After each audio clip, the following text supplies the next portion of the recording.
Hey friends, I'm going to be doing a couple of videos over these next couple of days, and this one's a Reddit video for Best of Reddit Updates.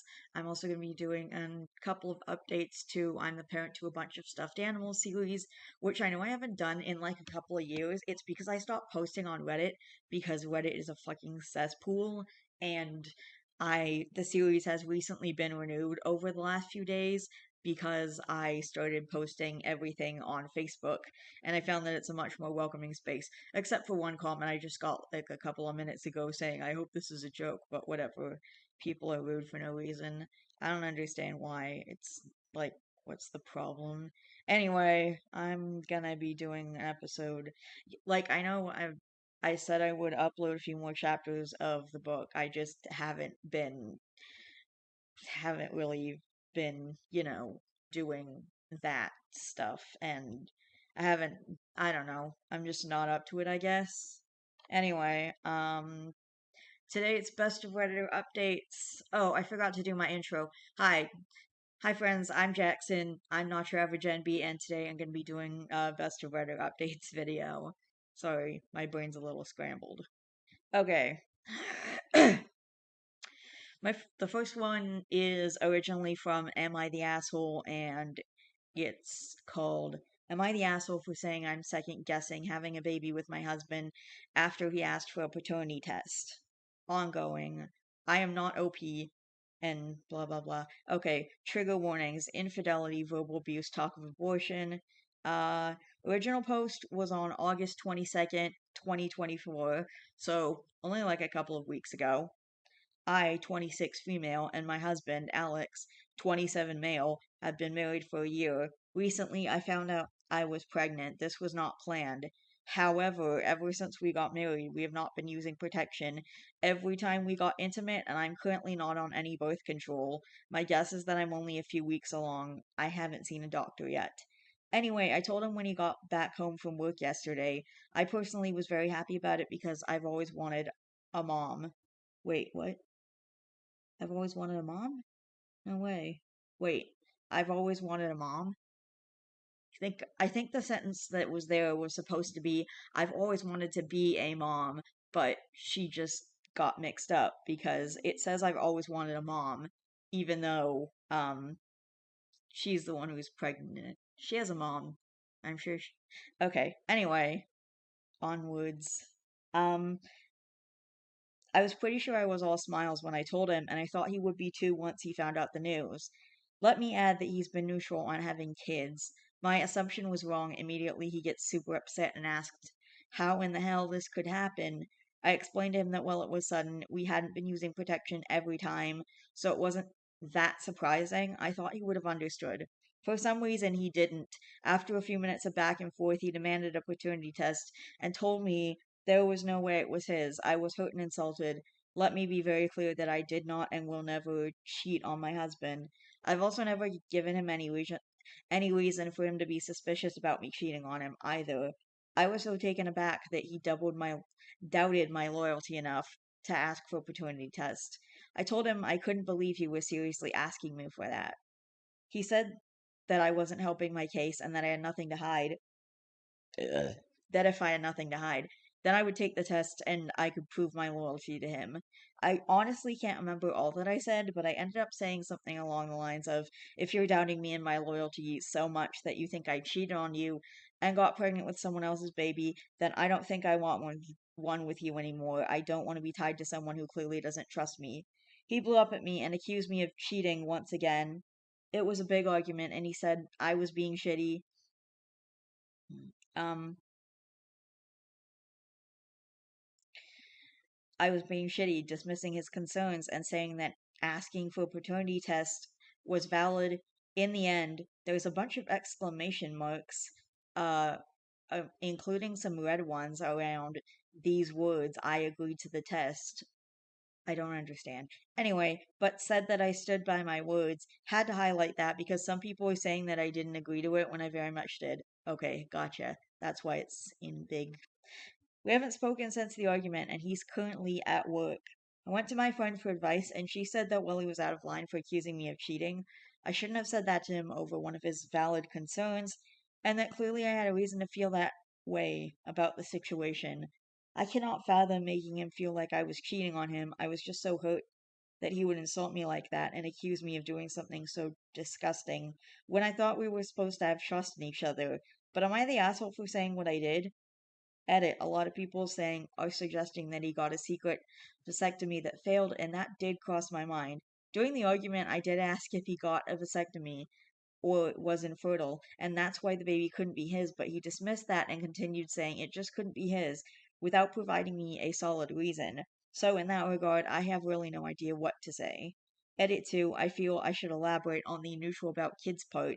I told him while we were still just dating that no kids was a deal breaker for me. He said that was fine because his stance on it was that if we ever have kids, it's fine. If something happens and we don't, it's fine. I'm calling that neutral since I don't know what else to call it. So when I told him I was pregnant, I thought he would just be fine with it like he said, but apparently he just changed his mind about that and didn't tell me. But also, I have no issues with men wanting paternity tests. I just had an issue with him blatantly accusing me of being a cheater with no solid proof to back it up to back it up along with it. Yeah. So as of now, I can't handle human kids, obviously. I have my stuffed animals, that's my parenting, but I still am keeping the door open for a human child in the future, possibly through adoption or foster care or something. Like, I would love to foster a child, even if they go back with their parents in the end, but, even just having that experience, or maybe just adopting a kid, like, outright. But I am keeping the door open. Like, I'm not saying no to kids, I'm just saying no kids right now. No human kids anyway. But, like, I would maybe like a kid someday, and there are ways for me to get one, even if I can't or don't want to get pregnant, which I don't, and can't because I'm asexual. But like, I guess if I had my eggs mixed with a sperm donor, but I'm just saying, like, I'm keeping the door open for maybe a human child in the future. Like, I'm not saying no, but I'm definitely saying it's enough of a it's enough of a thought for me right now that not having any kids or being with someone who doesn't want kids is definitely a deal breaker for me. Like someone who's been very clear on the fact that they don't want kids is a deal breaker for me because I might want a child in like 5 to 10 years.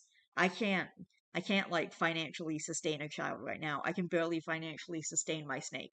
But for now, like I'm still young. I'm only 30. And I know I've been saying that for like a decade. Like, I'm still young. I can have kids later. But I'm definitely, like, there's a possibility of a human child in the future. Like, it could be nice. And I just want to, like, I don't know. But it's enough of a.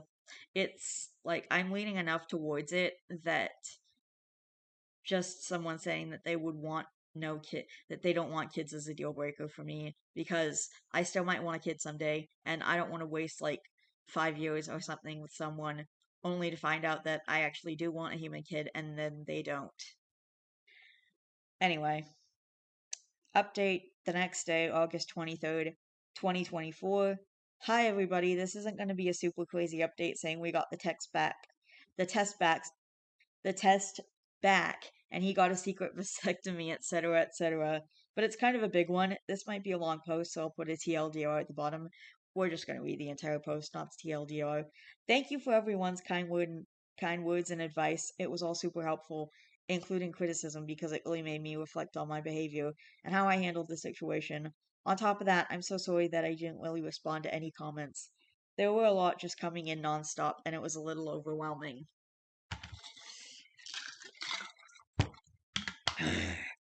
Okay. Moving on, after I made that post and he came home from work, I cooked him his favorite dinner and let him relax a bit before I calmly approached the subject again. I told him that I was happy to do the paternity test, just that I was a little hurt that he would accuse me of cheating on him, because I loved him a lot and would hate to make him feel that way. I also apologized for what I said. I asked him if he was just overwhelmed and scared from the news, and that's why he accused me like he did. He said that wasn't it, and that was genuinely his biggest concern.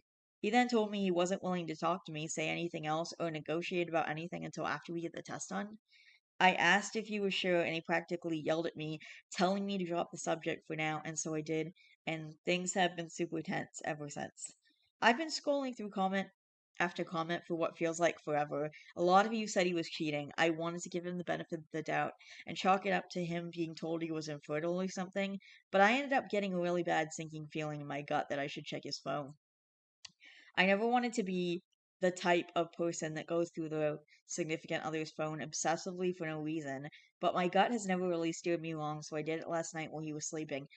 I snuck his phone off his nightstand and went out to the living room. He's cheating on me, and if that wasn't bad enough, it is indeed with my friend I mentioned in the last post.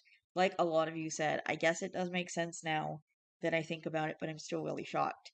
I'd never been suspicious of their relationship before, but after reading the comments, I realized her reaction was a red flag. I went through their texts, and from what I can tell, it's only been going on for a few months and started after we got married. But really, I only focused on the text from right after I told him I was pregnant. He texted her saying things like, I don't know what I was thinking when I decided to fuck her without a condom. She says it's mine, of course, but I swear to God, it better not be. I'll be happy if it isn't. Obviously, I don't want a kid with her. I'd rather be with you than be stuck with her. You, in this context, being my friend. I know I should have been careful. I don't care if she thinks I'm a dick or an awful husband right now. This was his reply when my friend told him that I came to her about the situation. Uh. So there are two betrayals going on here. One from your husband, one from your good friend. That's very upsetting. It's disappointing when you find out it's not just your husband cheating with some random girl. No, it's actually someone who was your friend. Well, who was your friend because they're obviously not your friend anymore. But really, were they ever your friend if they're willing to do this? So yeah, those were just a few messages, but their conversations were hard to read and I ended up crying a lot. I screenshotted the messages, sent them to myself from his phone, deleted the texts on his phone so it looked like he never sent anything, and then deleted the screenshots and deleted them from the recently deleted folder. I also went on his laptop to check if they were deleted there too.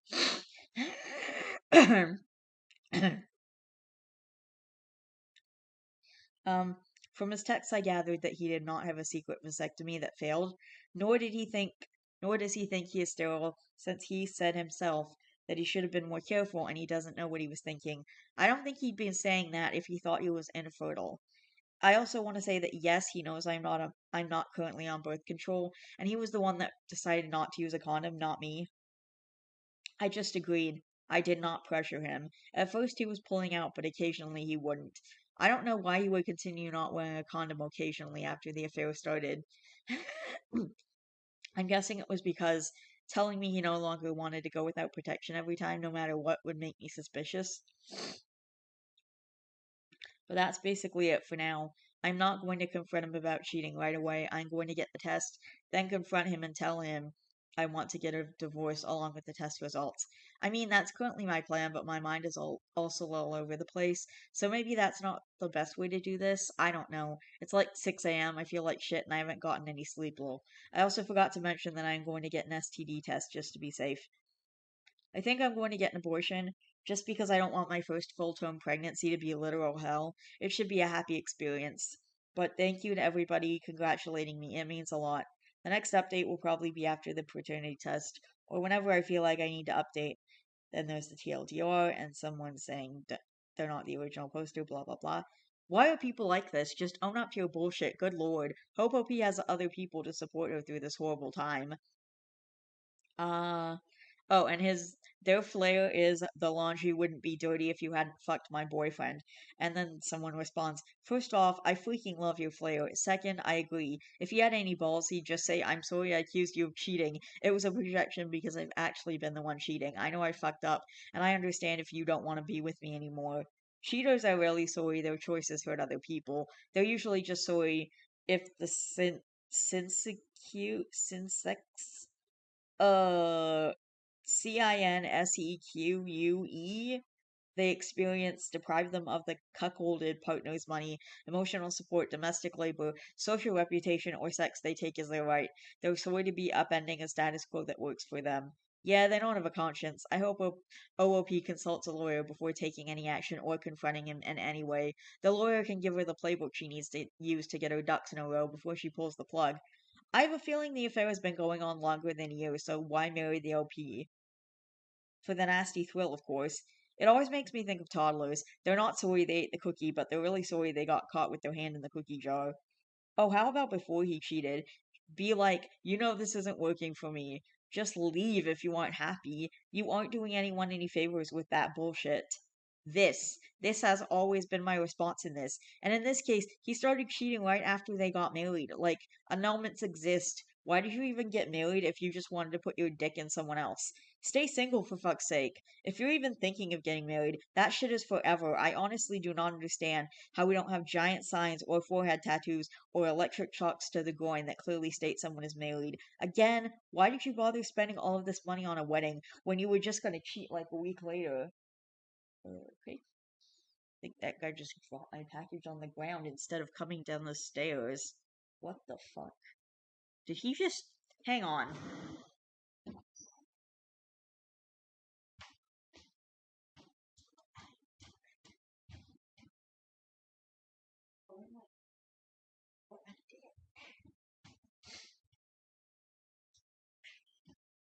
Oh my god. Okay, the guy who was delivering mail, I'm there's some stairs that you have to go down to get to my mom's door, and the guy just dropped the freaking package like from the top of the stairs onto my front door, onto my front doormat instead of coming down the stairs. What the fuck? That's a dick move. Again, why did you bother spending all of this money on a wedding when you were just gonna cheat like a week later? OP, I'd be demanding reimbursement for the ex because he owes you money. Because for a lot of abusers, once the victim is locked down, they can do what they want. Cheating after moving in, getting married, or getting pregnant is sadly common for that very reason. I'll never understand it. If you're not happy, go be happy. Let both of you be free to find what you want. But cheaters and abusers want everything. They want the devoted spouse, they want the hot lover, they want. And they consider everyone else in their lives as NPCs. This is why cheating is abuse in itself. Okay. Sheesh.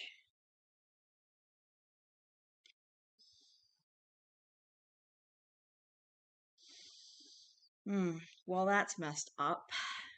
Like, really messed up. Okay, let's read another story. I'm gonna go find another story to read. It's all in my saved posts. I saved like a bunch of them. Ooh, okay. Alright, I found another one. Am I the asshole for being resentful of my younger sister and telling my parents I will remember their answer? What the fuck? He took a picture from the top of the stairs where he threw the package. He took a picture from the top of the stairs with the package that had just been thrown onto the ground. I'm gonna talk to my mom and see if there's a way we can complain to Amazon. That is such a dick move. You don't just toss them. What if it had been something fragile? A few weeks ago, I got a mug delivered from my mom for her birthday. What if it Okay, I have to talk to Amazon because whoever the fuck delivered my sponges is kind of a dick. You don't just drop someone's package from the top of the stairs. You go down the stairs and you place it near the door. That is that is just so rude. That's really rude and the Amazon needs to be talked to about this situation. Sorry, I'm really pissed off right now. Uh, Luckily it's just sponges, but if it had been something breakable, am I the asshole for being resentful of my younger sister and telling my parents I will remember their answer when we have to decide who takes care of them after they retire? Trigger warnings, favoritism, and entitlement. Sounds about right. Yeah, favoritism. I've definitely gone through that. My dad always preferred my sister over me. And in case you don't know, she is trans. She was born into a male body. So, of course, he liked her better because she was born a boy. So. Anyway, original post is on August 29th, August 29th, 2024. I do not consent Okay, we have to skip this one. Um, this person said they don't consent for this to be posted on any site except Reddit. So, sorry guys. We're skipping this one, and I'm just gonna go on to the next one because I'm not gonna post this here. I'm gonna respect that that person's right to say that. It was posted to Best of Redditor Updates. Anyway, let's read this one instead. Fiance thinks I'm an ass for not converting. Okay. Oof. So this was originally posted to r/am I the asshole. Trigger warnings, religion abuse, verbal abuse, threatening behavior, harassment. Oof. Original post, August 21st, 2024. Throwaway, as on my main account he follows me. I've never posted on this sub before, so please delete if not allowed. I, 35 female, and my fiance, Todd, male 41, met over a decade ago, and we have a mutual friend group. We started dating last year and got engaged last month. Generally speaking, he treats me like a queen. He spoils me a lot, and I appreciate it always. He's usually respectful and kind, communicative, and patient with me. This started to change, and I want to say it started to change once the ring was accepted. I need to be clear, I don't much care to get married. I am perfectly fine with not. Actually, I want a really big wedding with like tons of snacks and a beautiful dress and a lot of awesome stuff. Like, I'm not usually a dress person, but like for my wedding, I want a really nice dress. I might just get like a simple purple dress or something. But when I was in Almont back in June, I was looking at the wedding gown. We went to this little shop that had some wedding gowns, and they were really beautiful. And it made me think, yeah, actually, maybe this is the kind of thing I do want. Maybe I do want to wear a dress to my wedding. Uh, my parents aren't married, but they have been in love and together for over 40 years. My siblings are all but one unmarried, and my siblings are all but one unmarried, but in a seemingly happy relationship, each for at least 5 years. But Todd is Christian and is of the mind that two people eventually need to get married to be happy. We talked about it at length. We talked about it at length, both before we were a couple and after we started dating. I was clear that I don't want or need a ring, but if it's important to a partner I come to love, then whatever. I will do a small wedding. He was overjoyed when he proposed, and I said yes in front of pretty much everything in our little world, but later said that I didn't seem excited enough, and it felt like I didn't want to marry him. I said I love him, and if he wants a marriage, then sure, but to say I want to marry, I know he wants to, and if that's what he wants, and since it doesn't matter to me either way, the math was easy, let's get married. I said it sort of jokingly to lighten the mood, but he didn't like that at all, and nearly every other day he would find a way to ask me if I really wanted to marry him, or he would simply that he feels like I don't. It's the writing is a little. Anyway, I suggested couples therapy as it seems to really be on his mind and troubling him, and he said he's done therapy before and doesn't need to do it again. Okay, well, that's a lie.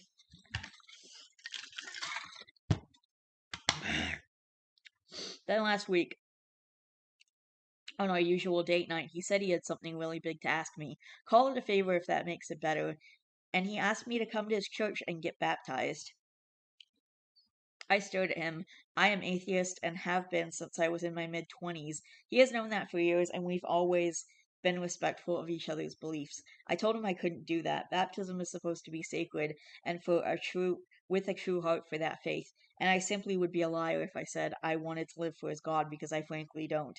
He argued that it's just a splash of water and some words, and since he wants it before a wedding and I don't care about religion either way, this should be easy. I refused again, explaining that I do care about religion. My majors were world religions and anthropology. I care a lot, and it would be dishonest to his God and our community for me to dedicate my life to his religion outwardly but not inwardly. I said it felt disrespectful to his faith and the people who truly live it. He got angry with me. Oh, so you're okay disrespecting me, though? And when I asked what he meant, he said to drop it and change the subject. I pressed for more, but he raised his voice and said, I said drop it! Loud enough for others to turn and look at us. He'd been a robotic around me since, days up in his study all night, sleeps on his study couch, goes to every service and event and gathering his church has, which is most weekday nights and Saturday morning as well as Sunday, and has been inviting me to every single one. He hadn't done that since we started dating. He did it then. I said I respect his beliefs and will go to something like a wedding or christening, or baptism, but not a simple service or event. When he asked me just a few minutes ago tonight, I reminded him of the above, and he just dropped into our couch and sobbed. And when I went over to comfort and talk to him, he pushed me away and left muttering something about running late for service. His sister Esther texted me to ask what happened, and I gave a brief summary, and she texted back that I'm being a jerk, and one service isn't going to make me burst into flames, and it's important to Todd. So, am I being a bonehead? Am I crazy to think this kind of pressure is a deal breaker? I do love him, but this version of him is not only a stranger to me, but a weight on me. But aren't people supposed to work through that hard shit to get on in a relationship? Edit to update. He texted me a few minutes ago saying when he gets home he wants to have a serious talk. I explained that my best friend is over, so it will have to wait, and he replied, "No, tell her to leave. Give her my love, but this is serious." I talked with my bestie, Bessie, female 35, and read some of the comments here and told him no, indeed. He can go home to his parents, and he's welcome to come in and pack a bag and leave because Bess is here for me right now, and I need her here for me right now. He hasn't responded. Edit to respond to things that have come up a lot, either in messages and comments. He has never raised a hand to me. He would never. And if it's not for the reason I used to think that he's not a dick, it would at least be because I'm a military brat. Both parents. So not only am I trained to defend myself well, but my parents, ahem, would not take kindly. A lot of people brought up kids. I can't get pregnant. I did want kids, and then this happened. So now I'm okay with the idea of not having any. He said he was okay with that too, and we talked about just being dog rescue people. My family likes him. My father, a pastor, loves the guy, but no, I haven't told him about this yet. He is non denominational and goes to a mega church in our state, literally thousands of people. No, it's not a requirement for marriage at his church for me to convert. And Am I the asshole has no consensus bot?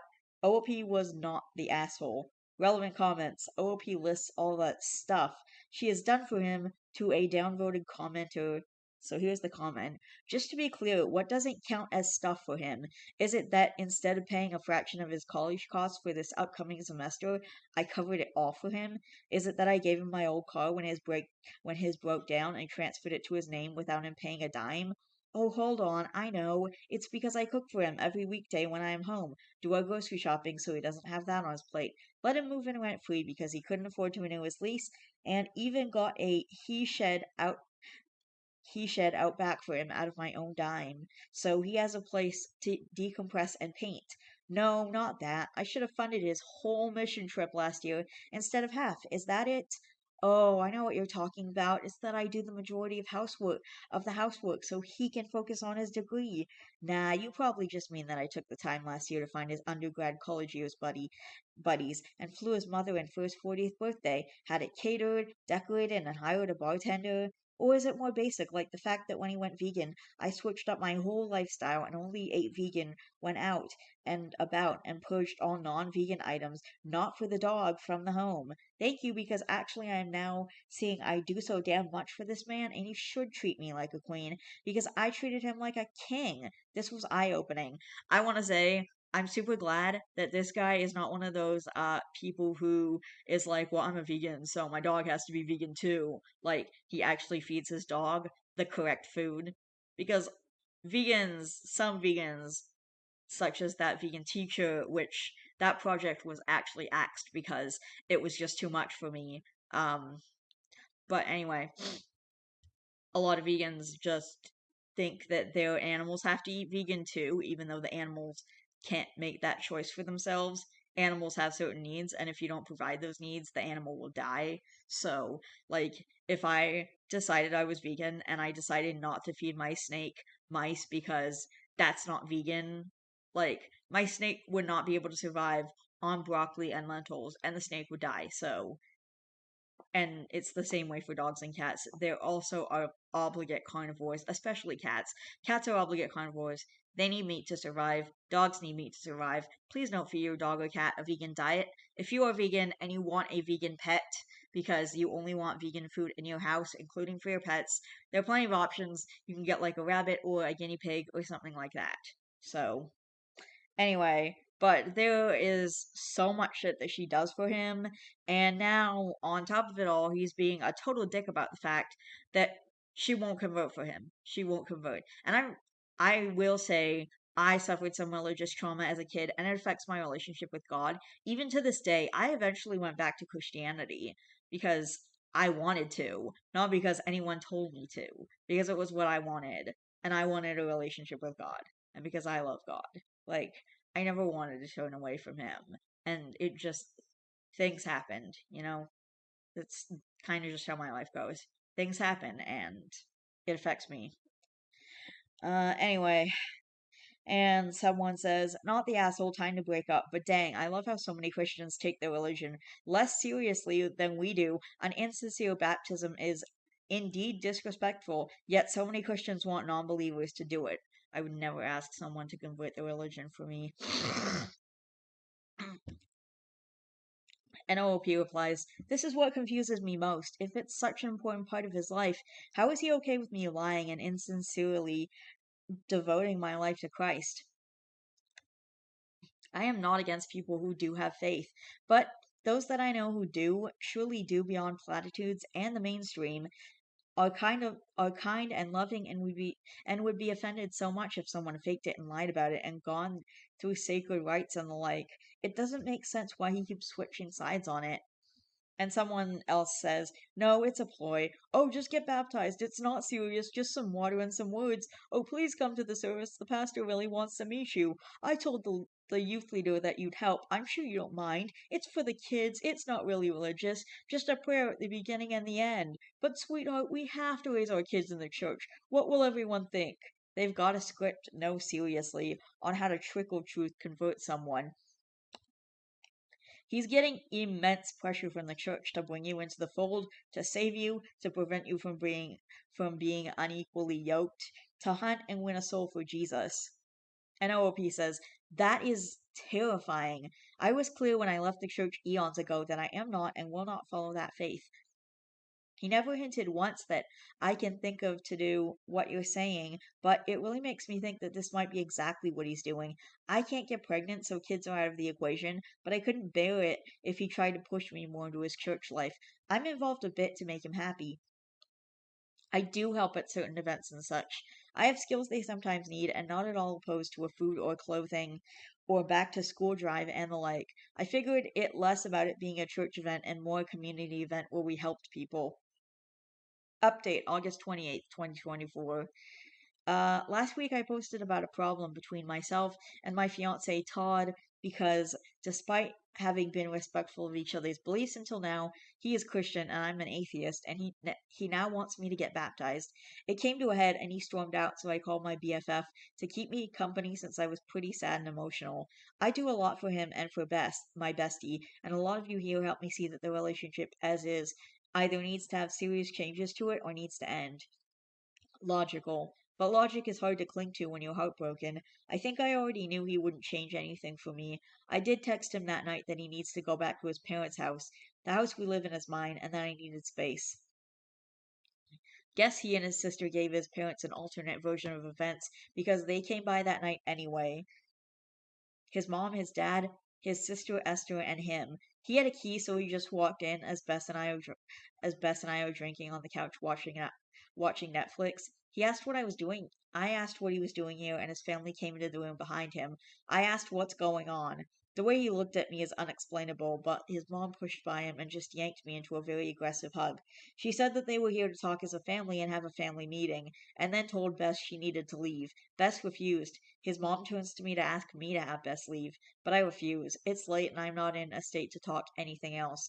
Please leave. It devolves into passive aggressive disapproval that I won't take guidance from the man I plan to marry. His parents, his father was a pastor, sat down to give me what felt like a whole pre planned spiel about how I'm an adult and need to act like one, and kicking a man out of his home for doing the right thing is having a tantrum. His dad once even said that he is so disappointed in me and will be telling my father, also a pastor, about this. Gotta be honest, I was dumbfounded for 85% of this, and then finally, I guess it was the booze, started to laugh and told them to get out. My dad refused and called me volatile and suggested I get counseling. I told him this is my house and I will call the police and to get the fuck out. Uh, it was the first time I cussed in front of them. Pearls were clutched, I was called trashy, and Bess held her phone like, okay, I am calling the cops. She asked you to leave. Exactly. There you go. I heard his dad say, you're not marrying that, as they left, and they muttered other hurtful things, making a whole thing of them being sad and disappointed by me. Oh no. The guy's parents won't let you marry him, the guy who's abusing you. They left. Todd packed a bag and left with them. He continued to text me invites to services. It will help you, stating that he is concerned about me and the path I'm choosing, that his parents aren't sure he should marry me, but he loves me and wants what's best for me. I would just block him at that point. I told him I need space and to leave me alone, but he kept texting. I said that the wedding is off, and Sunday, when I got home from running errands, he was on the porch crying. He had a handwritten letter that he wanted to read to me, but I said absolutely not and told him to go away. He kept asking me to think about what I am doing and how my choices affect more than just myself and more. I pointed to my doorbell cam and said I have footage of me repeatedly asking him to leave, and Bess was recording the night his parents and sister and he ganged up on me. Go away. He threw his hand up like he was going to strike me, and I just screamed. I didn't even mean to, it was so sudden and it scared me. He went to start apologizing, but a neighbor came out to see what was happening, and he just left. Good. I texted him to never come back ever. He is no longer welcome. I will mail his stuff to his parents, but he is no longer welcome on my property ever again. He tried to apologize, but I no longer care to hear any of his words. He did leave his written letter, and I have read it. So has Bess. She keeps telling me it's just manipulation, but it just breaks me. The locks get changed tomorrow. Bess is helping me pack his shit. His father is picking up his stuff tonight.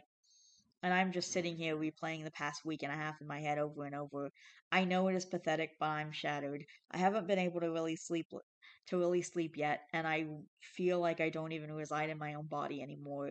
Just going through the motions. Bess is staying with me. I've been getting texts and social media comments about how disgusting I am. Like my notifications just went insane over the weekend.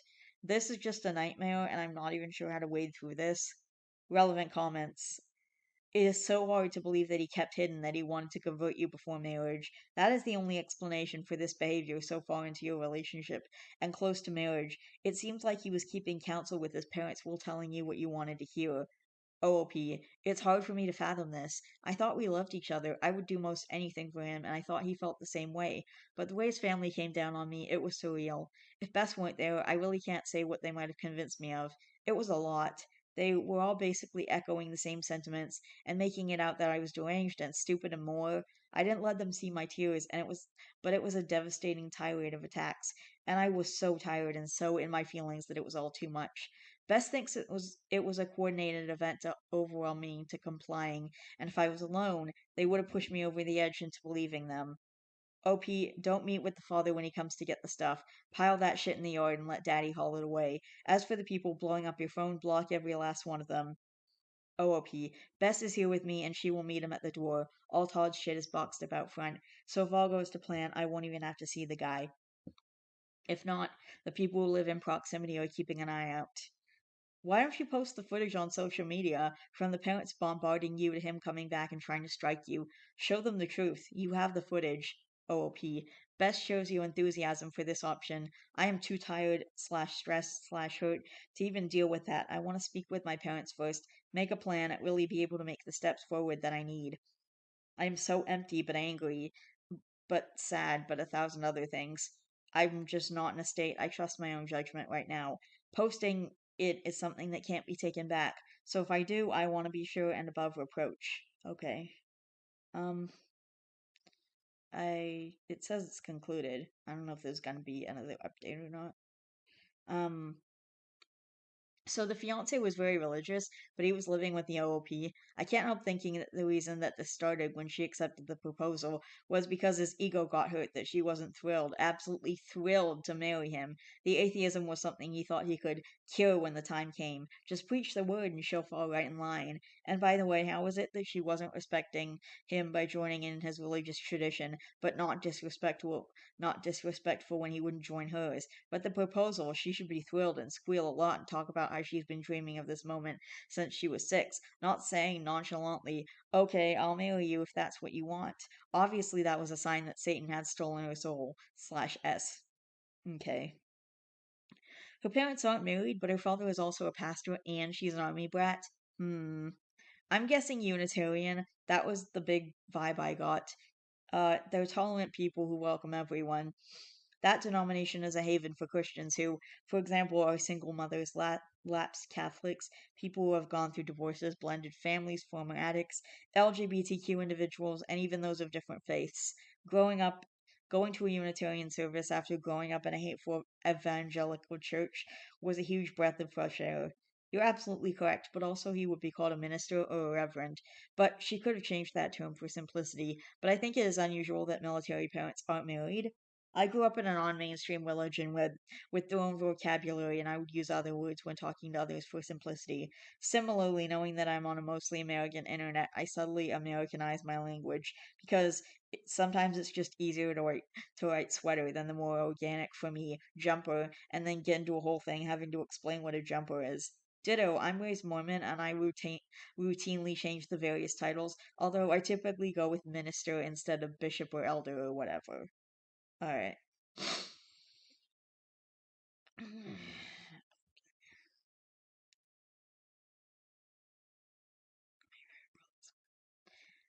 Alright. I think we're gonna do like one more story for now. This won't be the entire video, but I need a break because I need to cook and some other stuff. So I think I'm gonna read this one last story and then I will be back later to do more, or tomorrow or whenever. I'm planning to record more tomorrow if I don't end up recording today because um I only have the living room till about I think like 5 or something, and my mom's gonna text me when she's on the way home, but I only have the living room for like a limited period of time, so I have to like plan things carefully and it's already 2:30. Am I the asshole for threatening to end things with my long-term boyfriend because he wants to work with his ex-fling? Oh boy.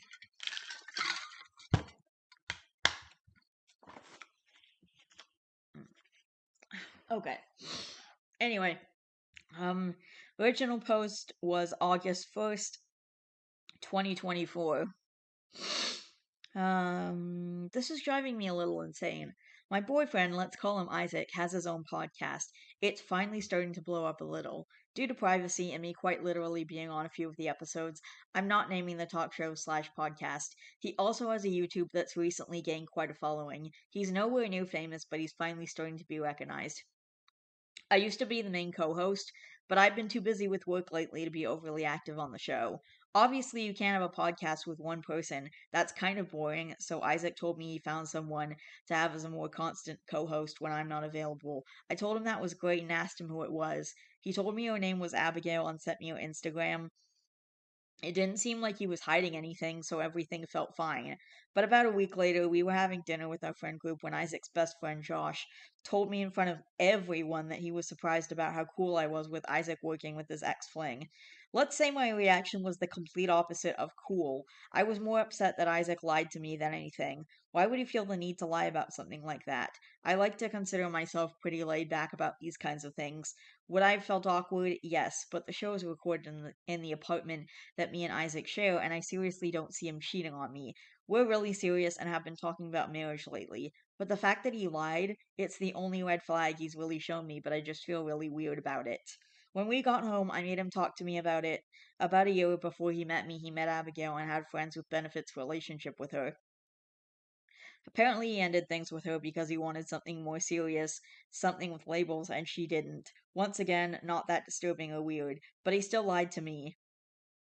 And the way that his best friend it was almost an awe, like the idea was unbelievable, making me think there's more to the story. I told Isaac I don't feel comfortable with him and Abigail because if he felt the need to lie to me about working with an ex-fling, it's probably not the best idea. He said he really needed someone who could be a constant co-host on the show if I couldn't, and I said he would just have to find someone else because I was not comfortable with this. I told him maybe I would have been if he didn't lie, but he lost that chance. I kept going far enough to say if he kept talking to her, I might have to reconsider our relationship. He eventually agreed, but he's been giving me the silent treatment for the last couple days. Our friend group knows what happened due to the mid-dinner announcement. It's split 50-50. Some of my friends think I should cut him some slack, and he didn't mean to lie. They're saying Isaac is a good guy who just didn't want to hurt my feelings, but I have a really bad feeling about this. Now I'm worried I really did overreact. Other things like this have happened before, now that I really think about it. But so many of our friends are saying I'm overreacting over a small mistake, and I think they might be right. Now that I think about it, small things like this have happened in the past. But the thing is, I love Isaac. I'm willing to keep trying for him. I just can't get the sick feeling out of my stomach. The friends on my side think I should continue to talk to him about all this, but I don't even know what to say at this point. I really need some advice.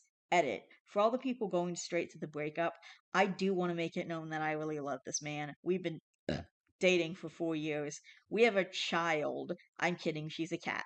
I understand that ending things may be the only option, but right now I want to focus more on advice than hearing how I should end things.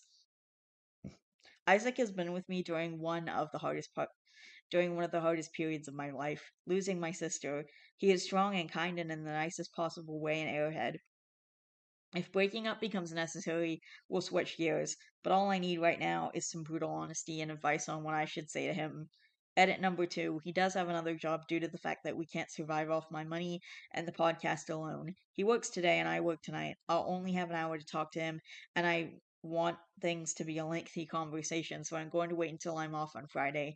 I don't know what exactly I'll say yet, but I'll figure it out. Thank you for all the responses, and I'll make sure to update. Update 1, August 3rd, 2024.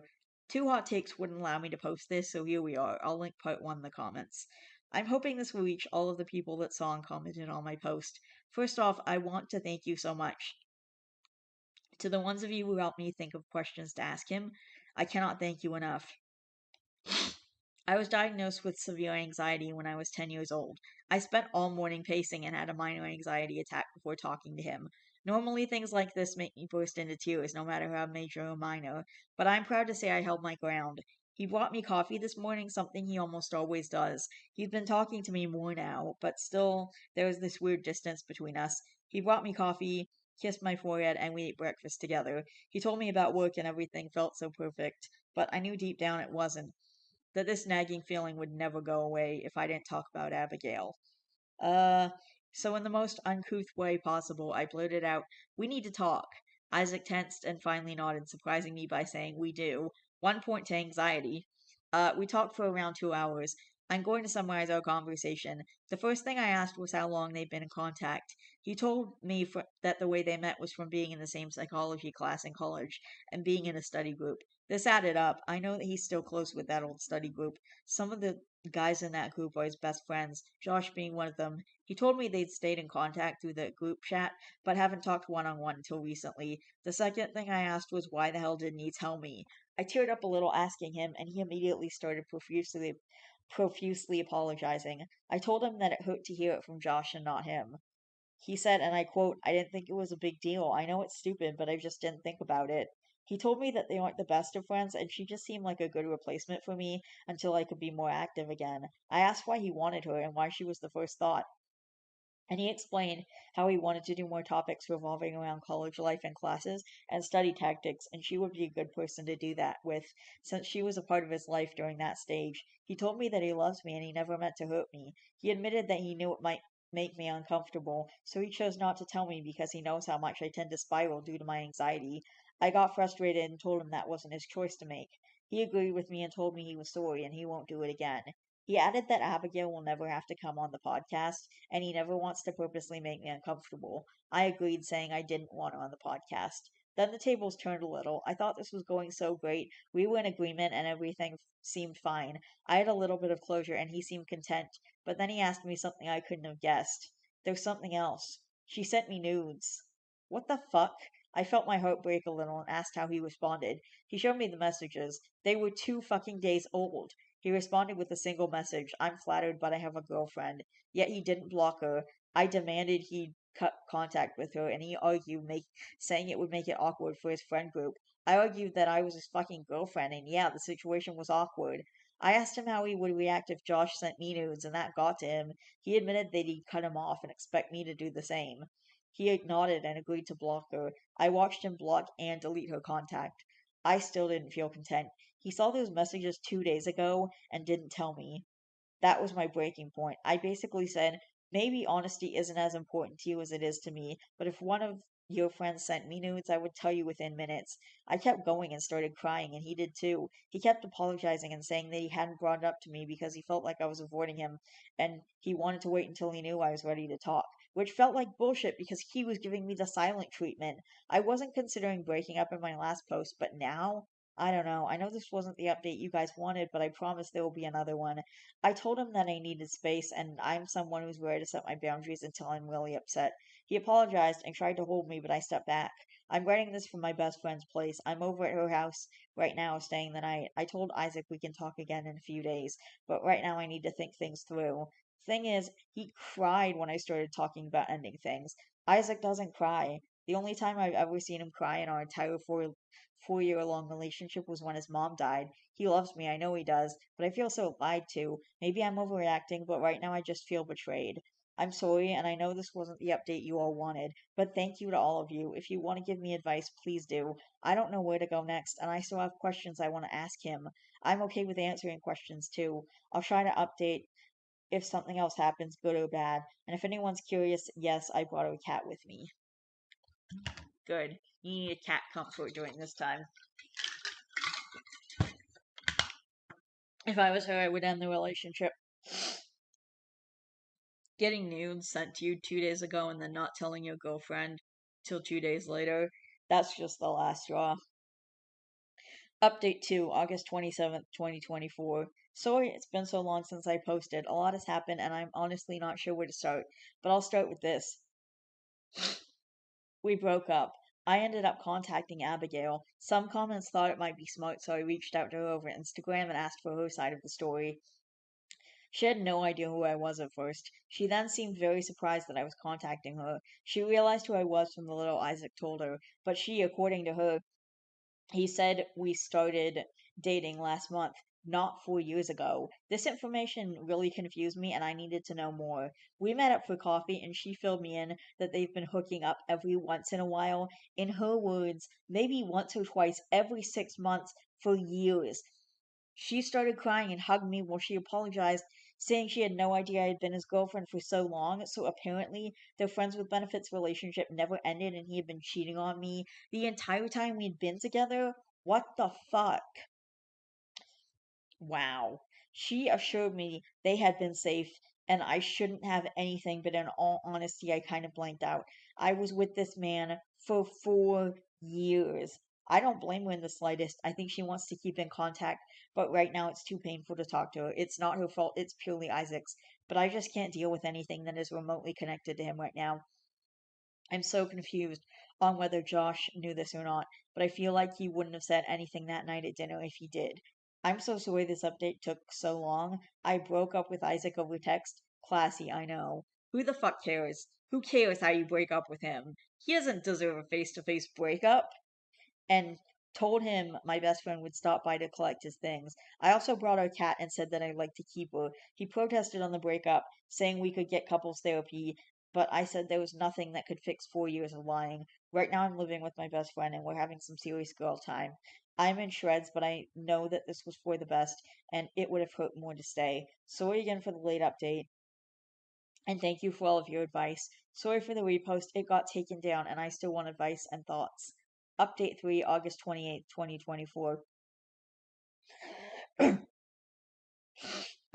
This is the final update. I wasn't even going to write this, but I thought it would be a slightly happier ending for some of you guys, and in all honesty, for me.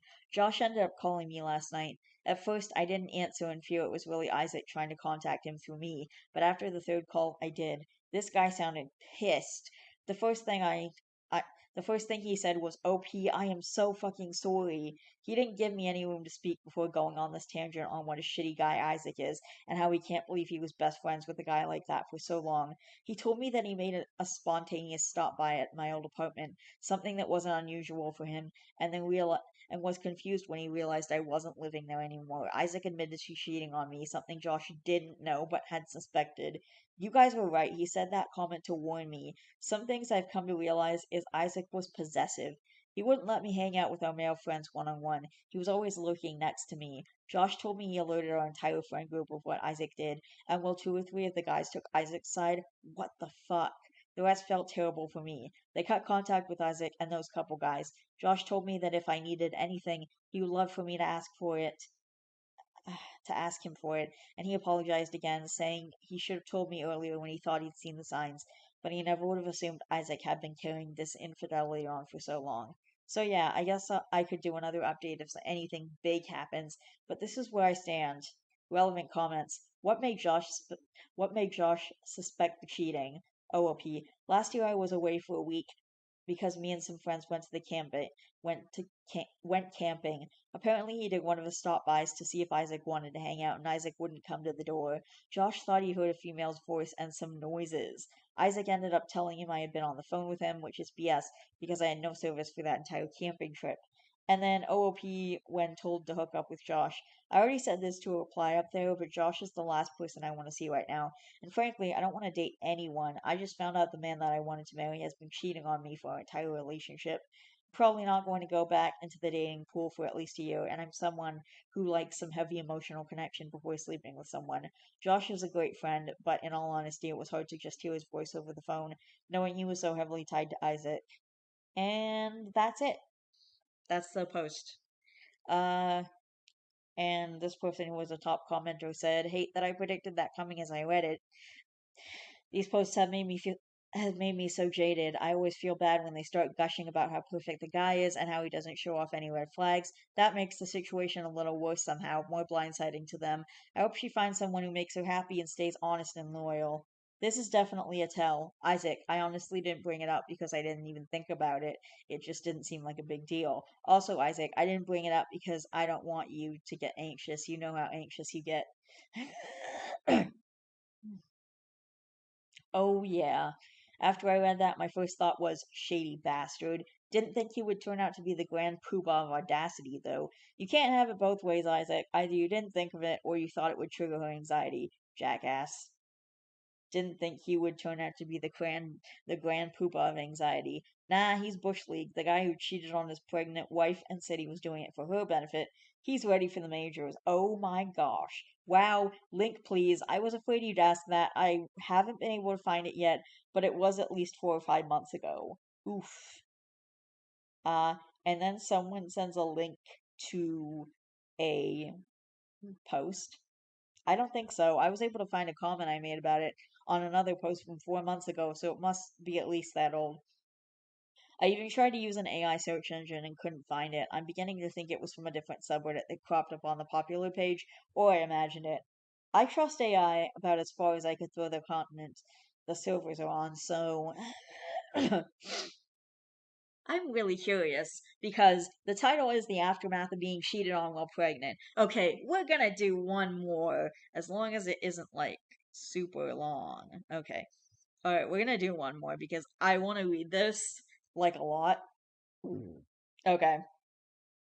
So this one was like a year ago actually. Originally posted to r/relationships.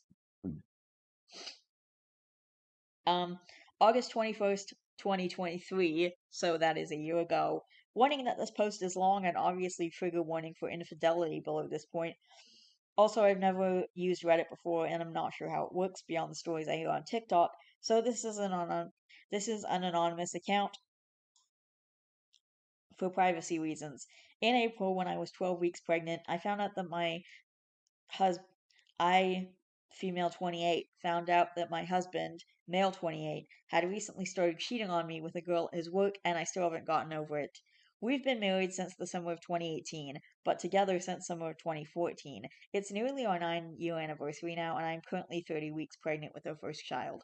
I always thought that if my partner ever cheated on me, I would be out the door in a hurry, because it's a type of disrespect I could never stand for. However, I never thought it would happen to me, let alone after I'd put 8.5 years into this man. Plus a house, 2 cars, 2 dogs, a cat, a baby we both wanted for many years at this point. I know I am more sensitive right now due to the pregnancy, but it's now August, and I am so tired of waking up hurting every day. After I found out, I confronted him and he admitted that he had started sleeping with her and at the time had done so 3 times.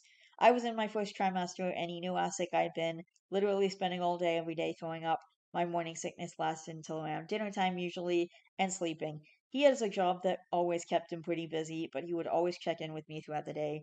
I work from home and I'm self-employed, making much less money than him, but was something we had discussed in depth after the loss of my first pregnancy and agreed that me being home and dealing with the house and pets was something we should try. Plus, we both wanted me to be a stay-at-home mom for whenever we did have a baby, so while I make less, it was something we fully agreed on together. When he would check in, it was always so sweet. He called me in between meetings, on the road, driving anytime he was free, and he would text me to announce his safe arrival anytime he had to go. Every time he had to go anywhere. It was never a burden that I asked for him to check in because we both just naturally wanted to talk to each other all during free moments in the day, which is how our relationship had been for the entire duration.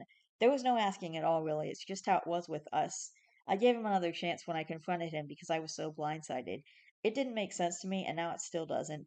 But I was 12 weeks along with a baby I'd been wishing for years.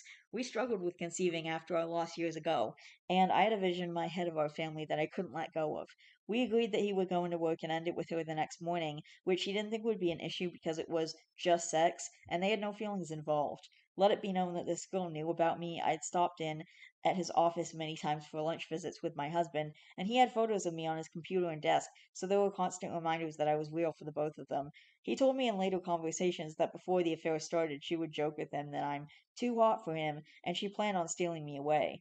She apparently is bi with a heavy lean towards women, and when my husband would talk about her before the affair, I was told she was a lesbian that he and all the guys at work, besides one, found highly unattractive.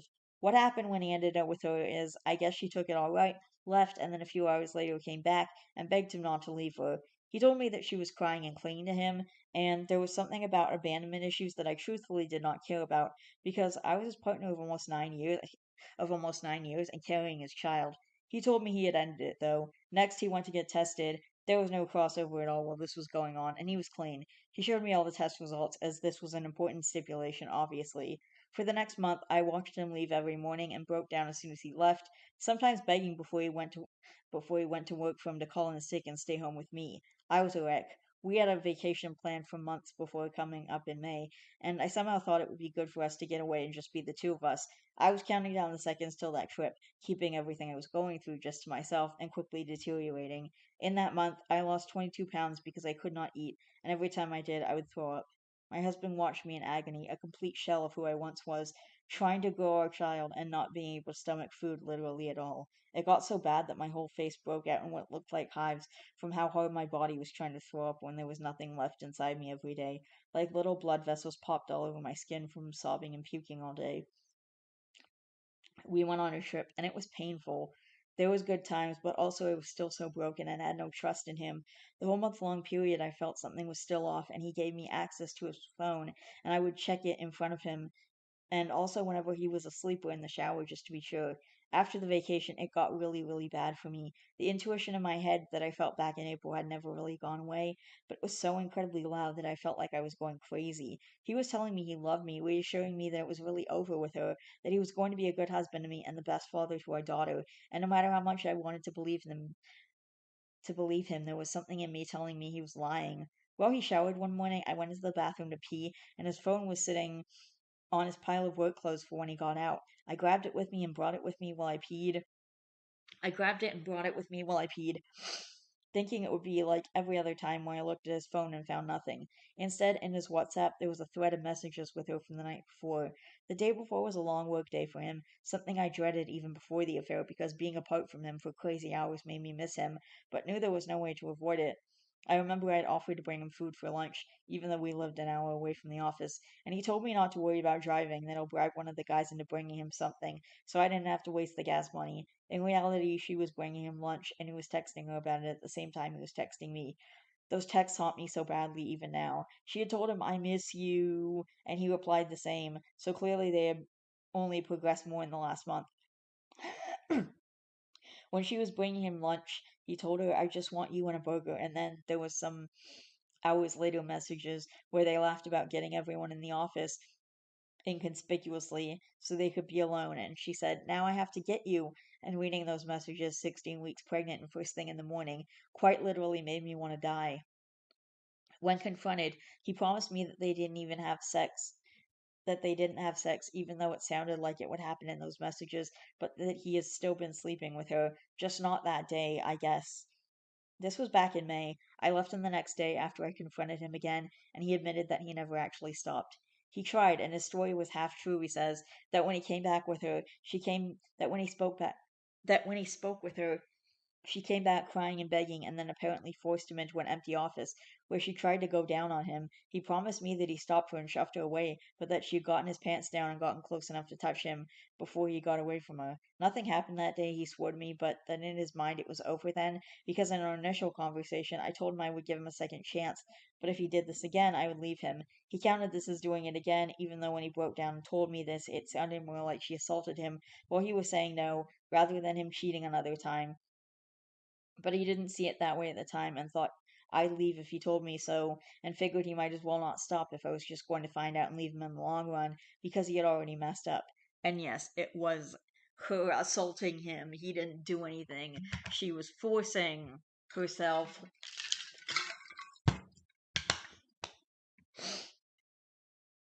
Now, fast forward to August. I've been living alone since May. I left them the day after I found out the second time, going to stay with my aunt for a few days with my dogs. I ended up coming back to the house and kicking him out because it didn't seem fair to me that everyone besides him had to suffer. Me being pregnant and hauling around two 6-year-old dogs who were very used to being homebodies and were confused and stopped eating due to the stress.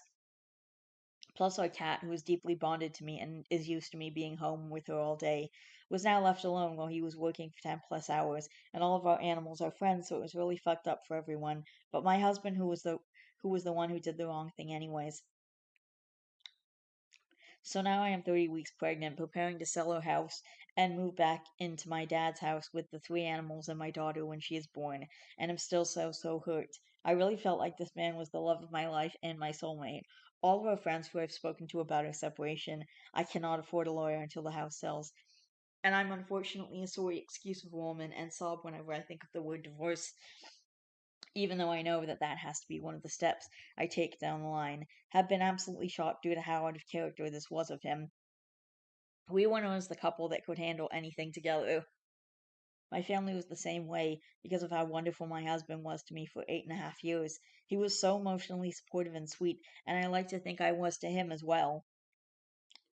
I lost my mom, who was my best friend, and we together lost our first baby, and he dealt with going no contact with his mother, and we were truly each other's rock for so long, even through all of those moments, just to name a few, and I'm carrying his daughter, who I love deeply already. I know he hurt me and changed me as a person, but it's so incredibly hard to forget the years of happiness I had with him and see that they're so seemingly over now. The shitty thing is, I would probably take him back if he came to me and said all the right things and made the right promises and made me believe him. But instead, I live alone while growing this baby and taking care of the animals we picked and have raised for 6.5 years together, for 6 and 2 years together, dealing with the trauma by myself, and he is all but living with the girl he cheated on me with.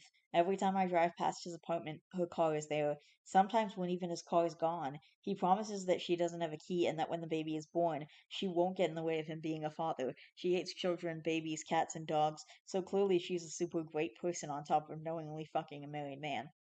But at this point, it's been months of him knowing he's hurting me. We're still publicly married. His family has no idea of any of this. Only our mutual friends and my family know any of what's happened, though not with all the details I put in this post. I should mention that when I did come face to face with this girl only once, she laughed at what she had done, and when I told her that she broke apart my family and took my daughter's father away before she was even born, she literally shrugged and muttered, "Yeah, I know," while looking so fucking smug about it. I only say this because I know people will say to not blame the affair partner, but only blame my husband, who was the one who broke his vows to me. But I fully blame them both. She knew what she was doing, and so did he, and she seems to like knowing how powerful she was in this situation. He tells me often that he doesn't want to end our relationship, but that right now he isn't right for me, that he cannot be who he was because he fucked up so badly he does not know how to fix it. Now he's going with monogamy just isn't for him, even though he and his affair partner are living together, recreating the life we had, living very obviously in monogamy currently. It hurts so much because he's already replaced me with her, some 20-year-old girl sleeping beside my husband. and having meals with him and sitting in his passenger seat. It just isn't how my life was supposed to go. I wish so much that I could stay firm on hating him, because trust me that I do, and I've had several hours over the last few months where I make sure he knows what he did to me and how much I hate him for ruining the woman I was before this betrayal. But I also love him still, and I want the family I was all but promised. We couldn't get pregnant for nearly 3 years, and the month I did get pregnant, I literally told him, if it doesn't happen for us, it doesn't happen. I wanted to be a mom, but if it's not in the cards, I will come to terms with it, and I know I can be fulfilled in our relationship without a baby. And then I shockingly did get pregnant, and I felt like it was all falling into place finally, that we would be happy and us, like I pictured, but now with a little baby we both daydreamed about for years. I'm really unsure how Reddit works, and I know this post is so long, no one will probably read it, and I don't really know why I wrote it in here anyways. I know in this situation he is in the wrong, and I don't need anyone to point it out to me, and I also don't want anyone calling me names for still loving this man who has disrespected and mistreated me so immensely over the last 4 months. It's just coming up on our anniversary, and I'm desperately lonely in this quiet house that I now have to pack up all by myself, and I wanted a place to put my feelings. If you comment, please be nice. I feel stupid and weak enough as it is. I've been with him since we were both barely 19 and moved straight from my childhood home into an apartment with him. I've not spent a single adult year alone, and I'm just really sad all the time and don't know what to do. I try to go into contact with him, but we're selling a house and I'm in my third trimester with his baby. I just hate him and I hate myself. I want him to wake up and see what he's doing, and I don't think he ever will because he has to avoid the accountability of his actions. And it's not like I could ever trust him again anyway, but now I have to co parent a child with him for the next several years, and I don't feel strong enough for any of the future anymore. I don't get how he could do this to me. Hmm. The aftermath of being cheated on while pregnant. Update 10 months later, June 11th, 2024. This is in reference to the only other post on my profile which can be found here. If you don't want to read the whole post, the synopsis is that essentially that my female 28 husband, male 28, cheated on me after 8.5 years together while I was 12 weeks pregnant with our first child. It's now June 11th, and my daughter just turned 8 months old. My water broke, and I drove myself to the hospital and then labored and gave birth alone. My daughter was born 2 weeks early, and she was completely healthy and had no issues. She is doing amazing, and the love I had for her is so all encompassing that sometimes I don't even know what to do. She's a great baby and is so loved by not just myself, but my dad, my brothers, my aunt. She is adored by my whole family, and because we live with my dad, her birth has brought all of us together closer than we've been in a long, long time. I absolutely love being a mom. My ex-husband was served divorce papers in February by my dad, who volunteered to be the one to do it, and our divorce was finalized in May. The way that my feelings for him changed almost in an instant after I had given birth to my daughter was shocking. But it was like as soon as she was born, just the thought of this man disgusted me. He visits for about an hour a week, once a week, and has done so since she's born. We have a parenting plan in the works, but every time it's drawn up by my lawyer, who finds something else that's wrong with it and chooses to not sign. Okay, well, it's like clearly he doesn't want to be involved in this baby's child's life. Anyway, it's been very irritating having to deal with this man who I once loved and now don't recognize, and watch as he pretends on social media that he's an active, attentive father when I've done quite literally everything for this baby, and he does the barest minimum he can get away with. The next part may be very shocking, but the girl he cheated on me with and moved into an apartment with directly from our marital home ended up cheating on him literally within the same week that our divorce finalized, and she was kicked out of his house. It took about a year, but he did come back groveling after all, which was absolutely wild to me. I love that. He got his just desserts for sure. Um, you know what they say, if they cheat with you, they'll cheat on you. Now for the actual shocking part of this update. I have met a man. After spending my entire pregnancy alone and heartbroken, I had sworn off men and relationships, and then this one just kind of appeared in my life. I have horrible trust issues now, and it's been really, really hard, considering the deep betrayal that happened to me last year. But my boyfriend is the most gentle, calm, understanding guy I could have found. We met when my daughter was 2 months old, and he started taking me on little weekend dates for just a couple of hours at a time, and was always very considerate of me having a newborn, which he reassured me several times over that it was not an issue, and he actually has experience working with kids in the past. and then in March we had the conversation and defined our relationship. In these 6 months, he has met my family and has become one of my daughter's favorite people. I've met his brother and sister-in-law, and when his parents come into town later this month, he's introducing me and we're all getting dinner together. I feel lucky to have this man in my life.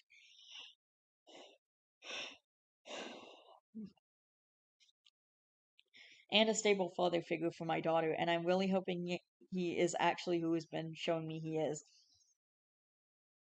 Obviously, when my ex-husband came to apologize and cry for what he'd done to me, I was already very locked in with my boyfriend, but even if I hadn't been, the answer would have been no. Our house has not yet sold, and I'm kind of losing my mind about it, but there's nothing to really be done to help that matter. I know this may sound like revenge corn, but it's not. But I promise it's not. Karma has just been working hard for me and my little bean. My boyfriend dotes on us and makes me believe in love again. He is so handsome and so sweet and the complete opposite of who my ex-husband ended up being. I am really hoping he is a good egg, because I accidentally fell in love with him when I didn't mean to. But I do now know that I was strong enough to leave a marriage with a baby on the way, so if he ends up screwing me over, I know I'll be strong enough to leave him too. The fact that my ex is a fair partner who cheated on him absolutely tickles me, to be honest. I'm still living with my dad and my 2 dogs and cat that he abandoned me with during my pregnancy, but honestly, it could absolutely be much worse. My dad helps as much as he can and loves his grandbaby so much, and it's been so sweet watching him turn into this absolute softie of a grandpa. I don't know if anyone remembers me or my post, but or if this update is necessary at all, but here it is. I'm big time not in love with the guy who cheated on me, left me, and is an absent father to my baby, to the baby I grew all on my own and raised all on my own. Dude, that's awesome. TLDR, I'm a single mother with a gorgeous baby girl, and we are both doing really, really well while I watch my cheating ex-husband's life slowly fall apart. Yes, he got what he deserved. Yeah. He cheated on you for months, and he absolutely deserves what he got, which was cheated back. He deserves to be cheated on. He knows how you feel now. And the fact that he groveled and tried to get you taken back, and you were like, no, I already have a guy. And the fact that you said, even if you hadn't had this guy in your life, that you would have said no. It just shows how strong you are, how amazing you are, how far you've come. Sounds like you are a great mom, too. And because I was going to say, this guy does not deserve to be thought about. He does not deserve to occupy space in your mind. So I'm really glad that things are working out much better for you, because that's going to help. That's really going to help, like, everything. That's going to help you. That's going to help your family. That's going to help your baby. It's going to help you, like, move on and like put what happened behind you. I know it's never gonna be okay. Like when you think about what happened, you're never gonna be like, well, that's a good thing that that happened. It's like it's not a good thing. It's not a good thing. It never will be, but you'll be able to deal with it. You'll be able to live with the reality of what happened, because that's life. Sometimes shit happens, and a lot of shit that sometimes you just get crapped on. It sucks, but it's what happens, and it's just really unfortunate. Like, but like, that's life sometimes, and it's a lot of BS sometimes. It just sucks, and yeah. Sometimes life ends up with good things, sometimes life ends up with bad things. Like, you just get a mix of good and bad.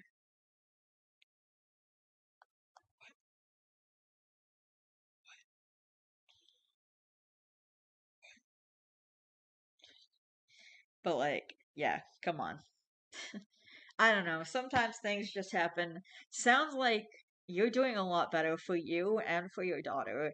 And you gotta remember, that kid, she's what matters now. She always comes first in every decision that you make in your life.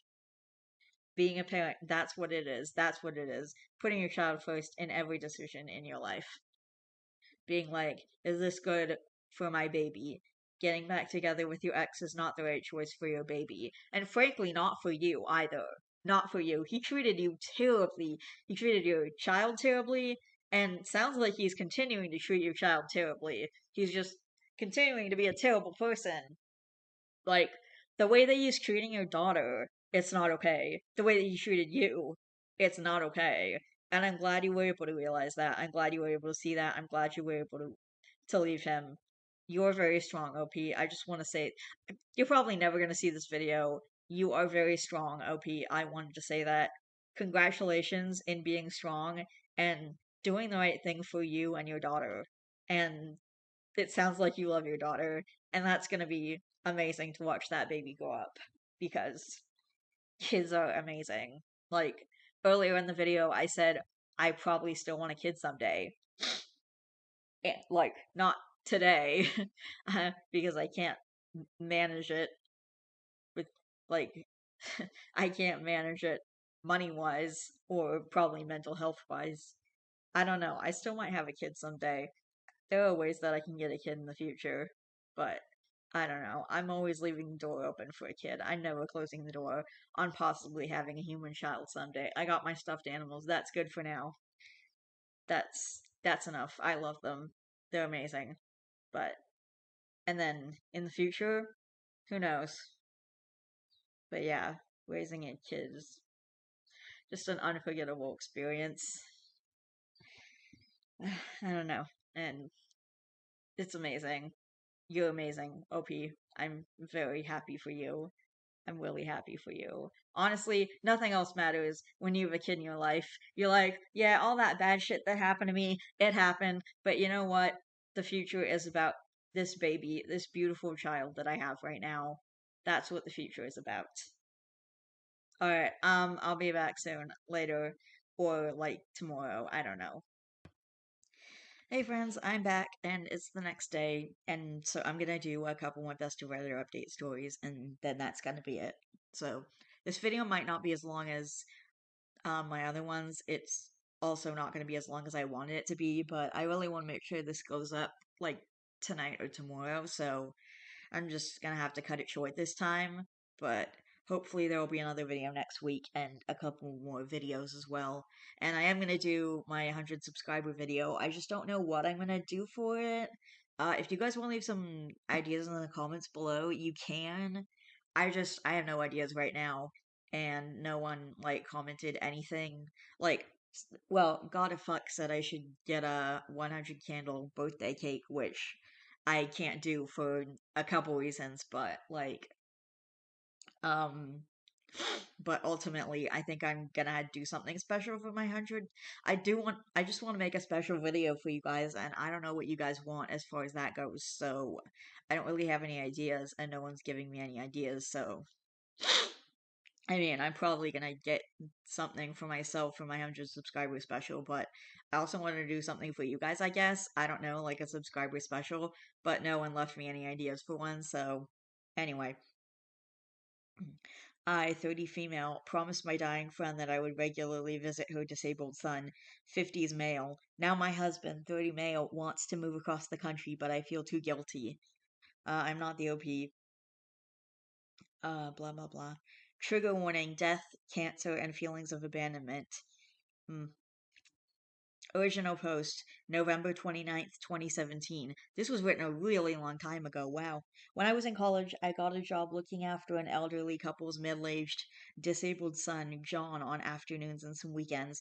John is unable to take care of himself and requires constant supervision, but he is an overall very pleasant person. I grew up with two severely disabled siblings, so I'm quite comfortable with John. I don't have any formal caretaking experience, but because Jan and Jerry were retired, I was almost never completely alone with John. They took on the heavy lifting, so to speak, but they liked to have me around, so they had the freedom to run errands by themselves, go on walks, take naps, etc. Caring for John was truly a full-time job, and hiring me helped to lessen the burden. They were extremely kind people, paid me well, and treated me like family. Over time, I grew very close to Jan, Jerry, and John. I brought over meals for them every week, and we would eat together. It stopped being about the compensation, although they did compensate me generously. This whole situation went on for about 4 years. Once I graduated college, I stopped working for them formally, but still spent time with them regularly. Around this time, Jerry passed away. Jan and I remained close, and I went back to assisting her with John on a part-time basis, even though I had a full-time job at this time. John is Jan and Jerry's only child, and all of their siblings are either dead or live far away. They had many close friends from church and around the community, but it was still difficult to find Jan the support she needed.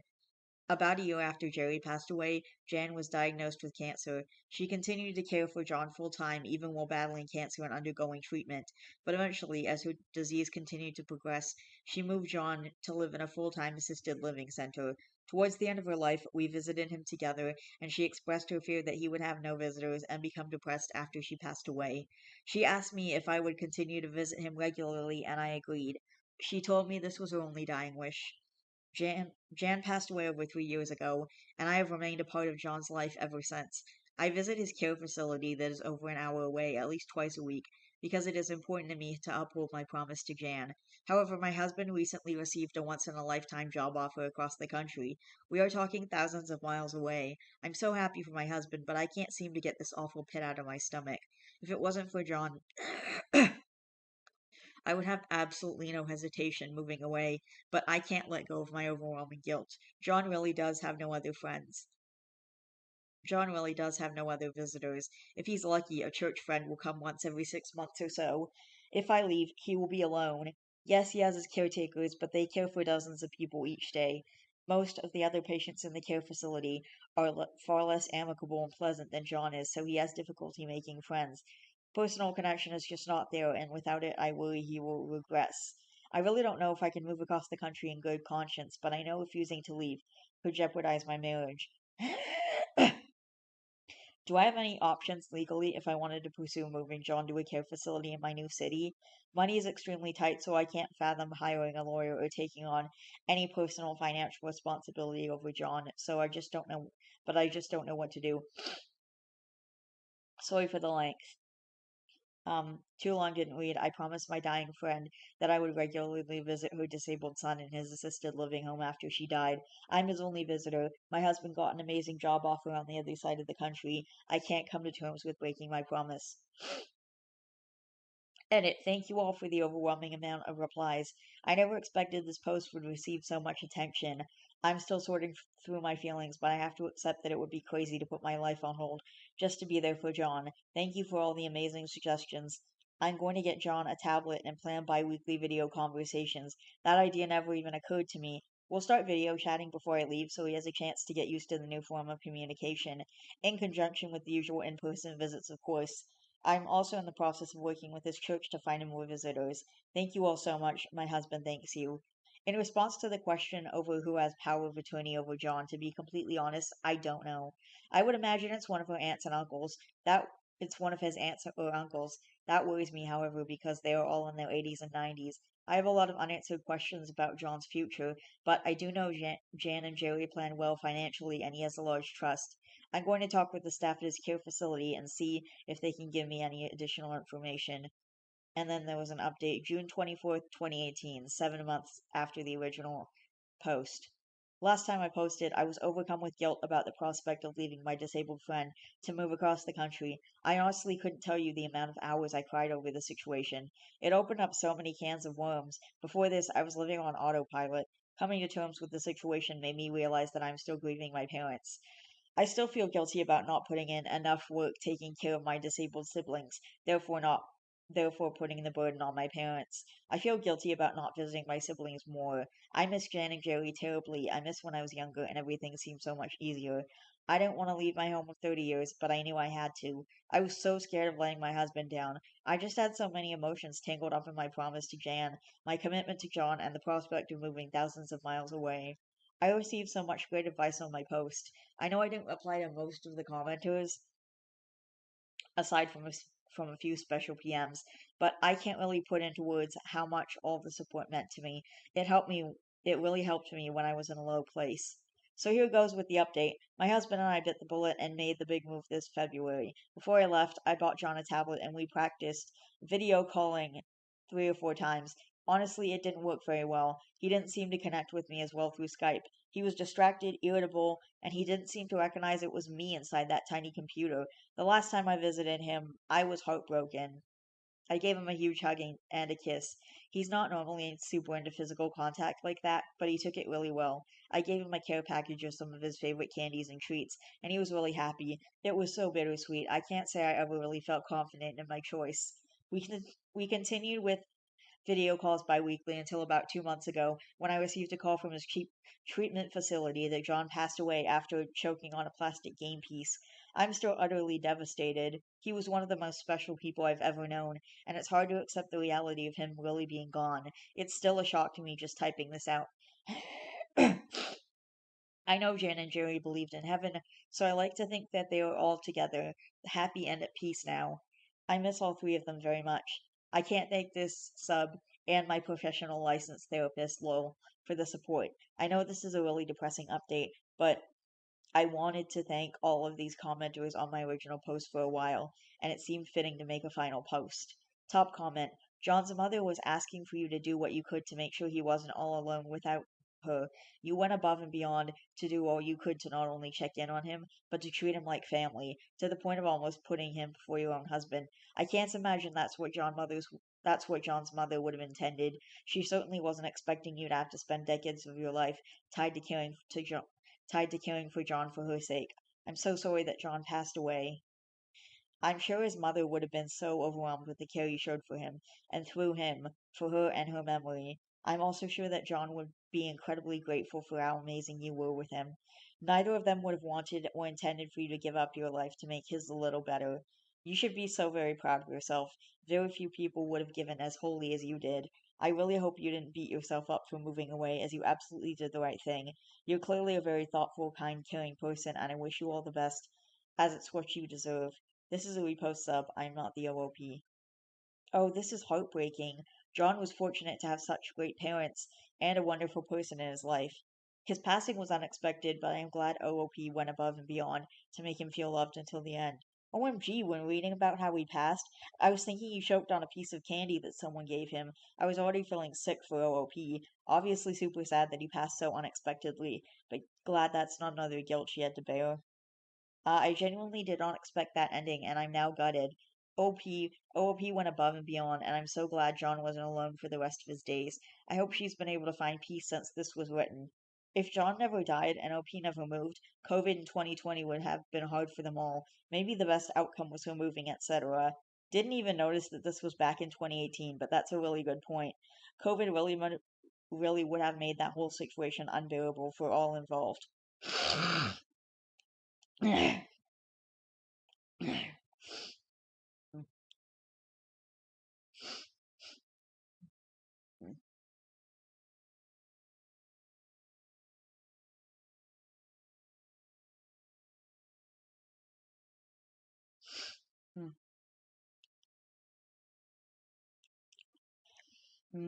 My dad is trying to force my uncontrollable stepsister on my trip, and I told him I'd never forgive him. Uh, okay. Do not comment on original post. Last update is 7 days old. Okay. Original post March 4th, 2024. I, 17 female, am graduating, and my friends and I have already planned a trip to a cabin for the summer before we start college. I've been a babysitter since I was 13, so I've saved up a considerable amount of money. When I was 15, my dad got remarried about a year and a half after my mom passed away. My dad's wife had a 13-year-old daughter, and as soon as we moved in together, they started to push her off to me and to push her off on me and force us to do everything together. I don't like my stepsister. She's always throwing tantrums if she doesn't get what she wants. She's spoiled to the point that at my 16th birthday, she got her own special cake so she wouldn't feel left out. And she also blew out the candles on my cake, and when I complained, my dad told me, "It's time to grow up. Being a sister is about sharing things." I told him that I didn't have a sister, and I guess she overheard and went on a rampage. The party was ruined. I distanced myself more from them after that. I'm forced to either take her with me to places or stay home with her if I can't take her, or my dad and dad's wife can't watch her, or don't want to deal with her. Imagine everything. Imagine everything that I said she does with my dad and his wife onto a 15 to 17-year-old me. I was forced to take her bowling with me, and she would not stop trying to dig her hands in the part where the balls come out, and she tried running down the lane, so I had to take her home, and my night was ruined. This happens a lot, but they don't care. She sounds like a fucking child. Like, she does not sound like a 13-year-old. She sounds like a 5-year-old. That's something that a 3-year-old would do, not a 13-year-old. Sheesh. I've tried to keep this trip a secret from her, but when I was in my room on the phone talking about it over pizza and music, I found out she snuck in, hid in the closet, and was eavesdropping. She burst out, asking if she could come, and I told her no and to get out. She started stomping her feet and she ran out. My friends begged me to not invite her. My dad called me downstairs and asked if she could go because she could use a vacation, and I told him I'm not taking her. They can take her on a vacation, but I'm not watching her for almost 3 weeks alone. My dad's wife called me selfish and that my dad was paying for a portion of it anyway, and if Lily doesn't go, then I don't get to go. I told her if she doesn't get a say in any of this, she's not my mom and to stop forcing her child on me when she created what she is. Lily starts yelling at me about not being a big sister and I don't want to spend time with her. I snapped and tell her I don't. She ran away crying, and my dad said he won't pay for the rest of the trip if I don't take her. So I told him if he does, that I will not be talking to him anymore, nor will I forgive him for it. He said I'm being dramatic and she isn't bad. So I grabbed a bag and went to my aunt's house, my mom's sister, and told her what happened. And she said she would put up with what he took away and she would put up what he took away. And when I go to college, I can stay with her. I told my dad what I was doing and he blew up at me and said I was being a brat and they're my family now and not my aunt. As far as I know, she does not have any disabilities. She's been to doctors and therapy. She's just insanely spoiled, and that's how she's always gotten her way when told no. The first time I met her, everyone agreed on Mexican except her, and she was yelling in the car for 10 minutes before she calmed down by her mom appeasing her. Then she goes back on her phone texting. If she does, then that explains why she acts that way, and I can take it that she can't help it, but I still shouldn't be forced to watch her 24/7. Relevant comments. Your aunt is acting more of a family than your dad. I agree. See if you can live with your aunt now. Are you dependent on your dad for college? OOP, I am not. My mom left me money for 2 years. I decided to do a registered nurse program and then go back once I work and save up more money. Commenter, if you are being truthful about Lily's behaviors, it sounds like she has some sort of emotional or intellectual impairment. Has she had a formal diagnosis? OOP, and no, she is just extremely spoiled and acts like this to get her way. She knows she just has to cry and stomp a bit and stomp around, and they'll give in to another commenter. She does not have any mental problems. She's just spoiled. She's been to doctors and therapy.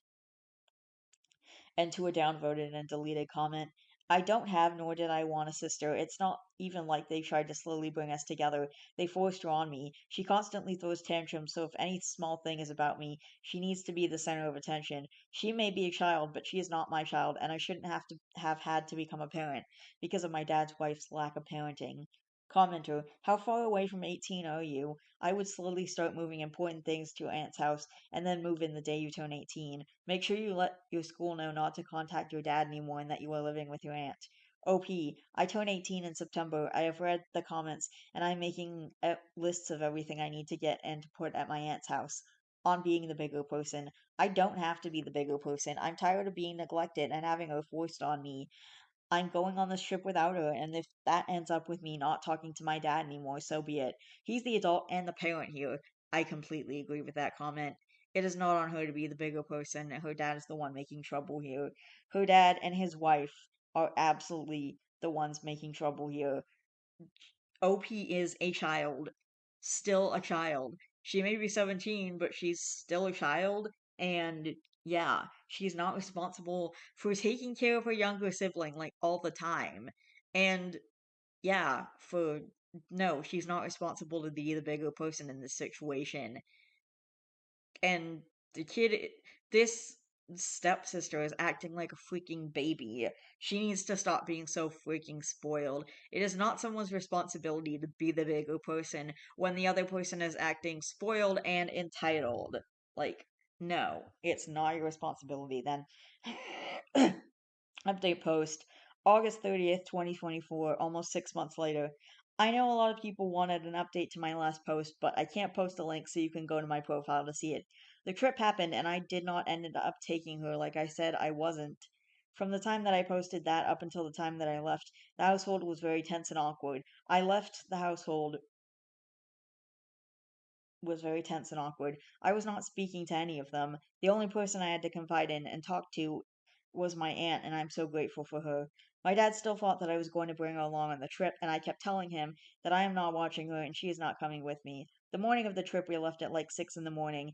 When he called me, I was already about 5 hours out, so he couldn't do anything. When I got back, it was a lot of yelling and crying from me and my dad and his wife. She said that I left them in a tough position and they had to stay home because they couldn't get anyone to watch Lily. My dad and I had serious talk for hours, and he agreed that maybe we need to separate so we can work on our relationship, which hurt me because I would have liked for him to tell me I can stay in my own home while we do it, but I did end up going to my aunt's house with no issues.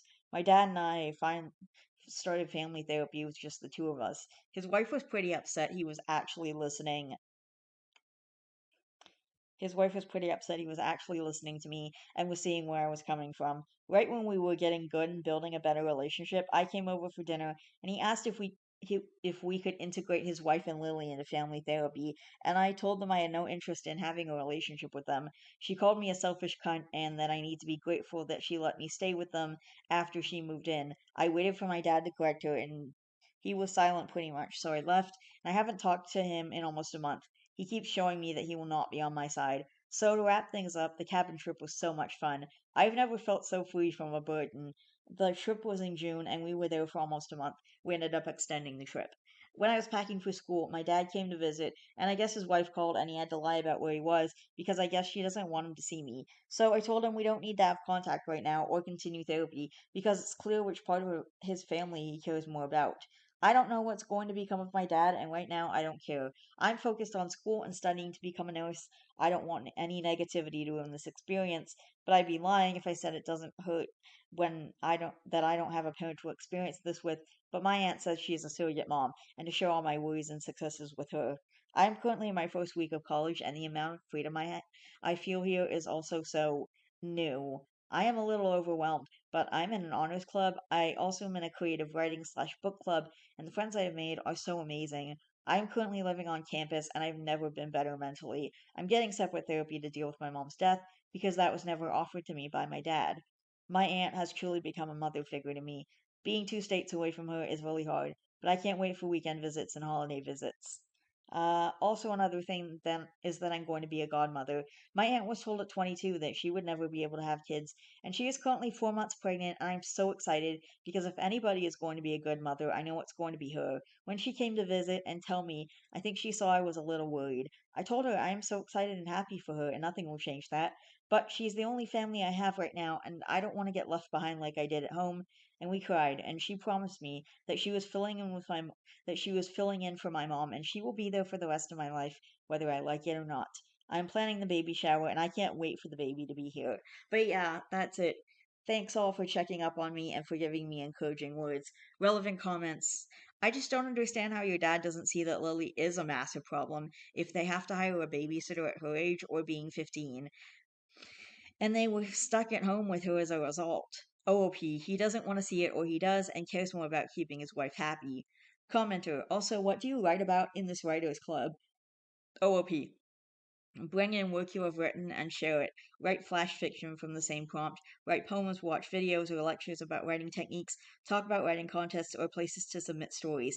We're talking about incorporating improv so we can be creative that way with our stories.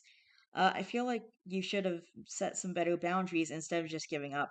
You need to lay it out for him. Do you really think she's good for your life if she's keeping you away from your daughter? Are you really a man and a father if you're going to let a woman dictate what she can and can't do? I would straight up tell him you don't have the luxury of giving up because you made me, so I would appreciate it if you get a goddamn backbone and start acting like it. OOP, that's fair and I respect your opinion, but it's not my job to try and fix anything or set boundaries anymore. We did talk about it in therapy and he still tried to integrate them into the sessions when I have expressed hundreds of times I do not want that, so I'm done trying. I'm the child in the situation. I completely agree. OOP is the child, and regardless of her age, it is not her job to fix her family. It is her job to go to college. It is her job to enjoy her clubs. It is her job to be a child. It is her job to do what she's meant to do with her life, and it is not someone's problem to fix everyone else's problems. The burden should not be on someone to try and fix someone else. That's why I stopped talking to my sister and why I no longer have a relationship with her. Because it is not my job to fix her, and she just gets angry at me no matter what I do. So there was no point, and I just don't feel like trying anymore. And when someone acts like an asshole, no matter what you do, eventually you just fucking give up because you're so tired of dealing with them. And I got tired of dealing with my sister. It's not my responsibility to deal with her shit anymore. I have to take care of myself.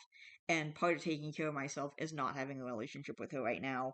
Like, maybe someday, but like not anytime soon.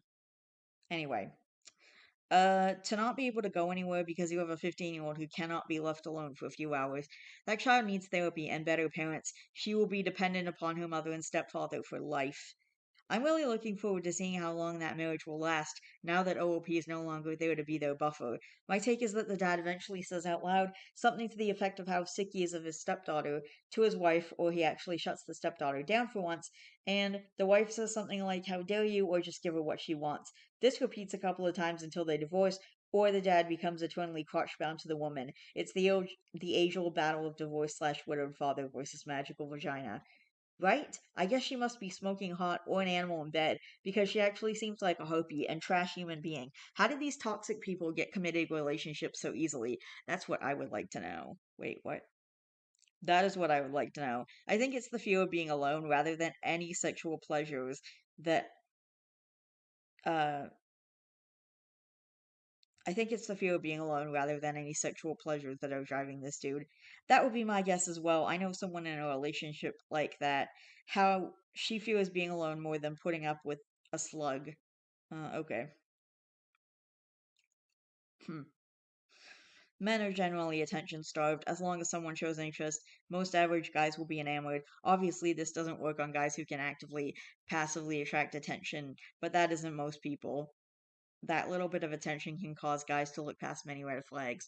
Yeah, okay, just because you marry another woman, it doesn't give you the right to stop being a parent to your child. You still have a responsibility to that child. And if anything, it's your job to love them more and show them that they still matter in the face of all the changes that are happening in their life. Like, you have to love both your children. It's okay that he wants to love Lily, but loving a child is not just overlooking whatever bad behavior and letting them do whatever they want. Part of looking after a child is to set boundaries and teach them how to behave properly and make it so that someday they can move out on their own and the dad is not fulfilling his responsibilities to either of his children in this case. And neither is the mom, neither is the wife. Sorry, I shouldn't say mom. Neither is the wife in this case. She is not fulfilling her responsibility to her daughter and not fulfilling her responsibility to OOP, frankly.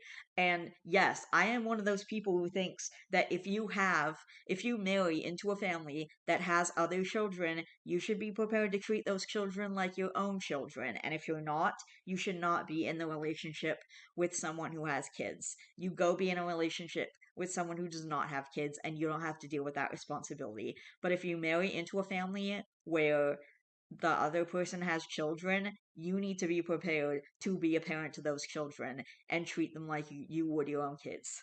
That is my mindset and no one can change my mind on that. Mm, I'm just scrolling trying to find another Oh no. Okay, OOP doesn't tell their parents that they got money from their college, causing their dad to do the unforgivable. Trigger warnings, theft and financial abuse. Oof. Okay, and the original was posted on r/ am I the asshole? Am I the asshole for not telling my parents that I received money from my college? I, 20 non-binary, live with my parents, 50 something, and my two sisters, 20 and 19. For as long as I can remember, my parents have had financial difficulties. For the past 4 months, I have paid the entirety of my parents' rent. Jeez. Well, I don't really make that much. I work 50 hours a week, most weeks due to understaffing, so I get a pretty good sized paycheck. Plus, most of the time, I'm able to set aside some money for savings. However, these past months, every one of my dad's paychecks, he makes the most money out of us all, have been garnished or have the misfortune or have been completely gone before he ever gets them. I have the misfortune of getting paid the exact same days as him, so the majority of my paychecks and all my savings have gone to paying for bills. 2 weeks ago, my dad didn't get his paycheck, so I ended up overdrawing my bank account by $1,000. It was an accident, as I had forgotten about a payment that I had made that had yet to show up. So when I got my paycheck on Friday, it was just $100, which my dad immediately asked for 80 of. I told my parents I would be unable to help financially for the next 2 weeks, and again, my dad didn't get his check, so my parents are scrambling to get money together to avoid our utilities being cut off. Okay, so essentially, his college aged child is paying his bills. This is ridiculous. This should not be a situation that's happening in the first place. These people are adults. These people are adults. A 20-year-old should not be taking care of their parents and like paying their bills, though I get why they're doing it, I guess.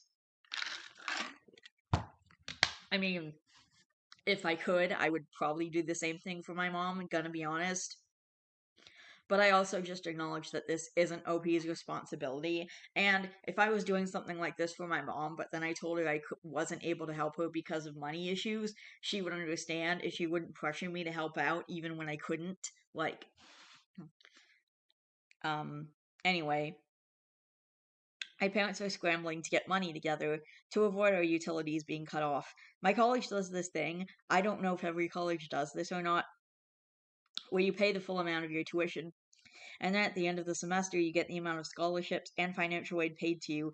There is a deadline to get the money, however, they hold it for you if you miss it. The most of the 2 years I've been going there, I've forgotten to do that, so the money has just been sitting around. I missed the December deadline for the fall semester, but I got a jump on spring, knowing that I would forget, and it is my last year at that college because I'm transferring to another one.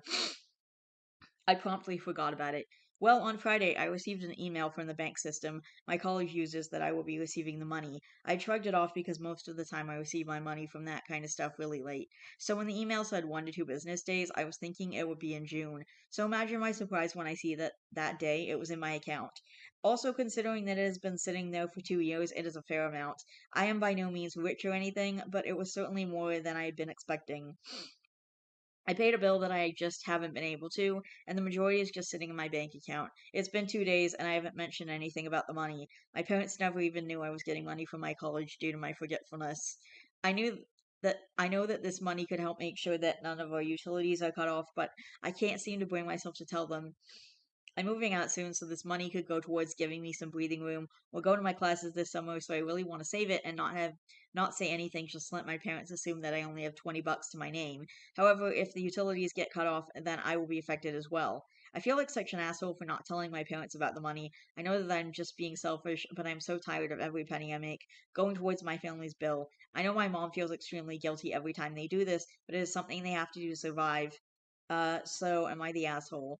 Edit, since a lot of people are asking, here you go. My parents have a lot of payday loans from my childhood, other loans, and owe money to the state and IRS. My dad had at one point been accused of a gambling addiction. It runs in his family, and he had at one point had one. However, my parents have talked this out. My dad's company also has shitty communication, so we have no way of knowing when he is garnished and why until he gets paid.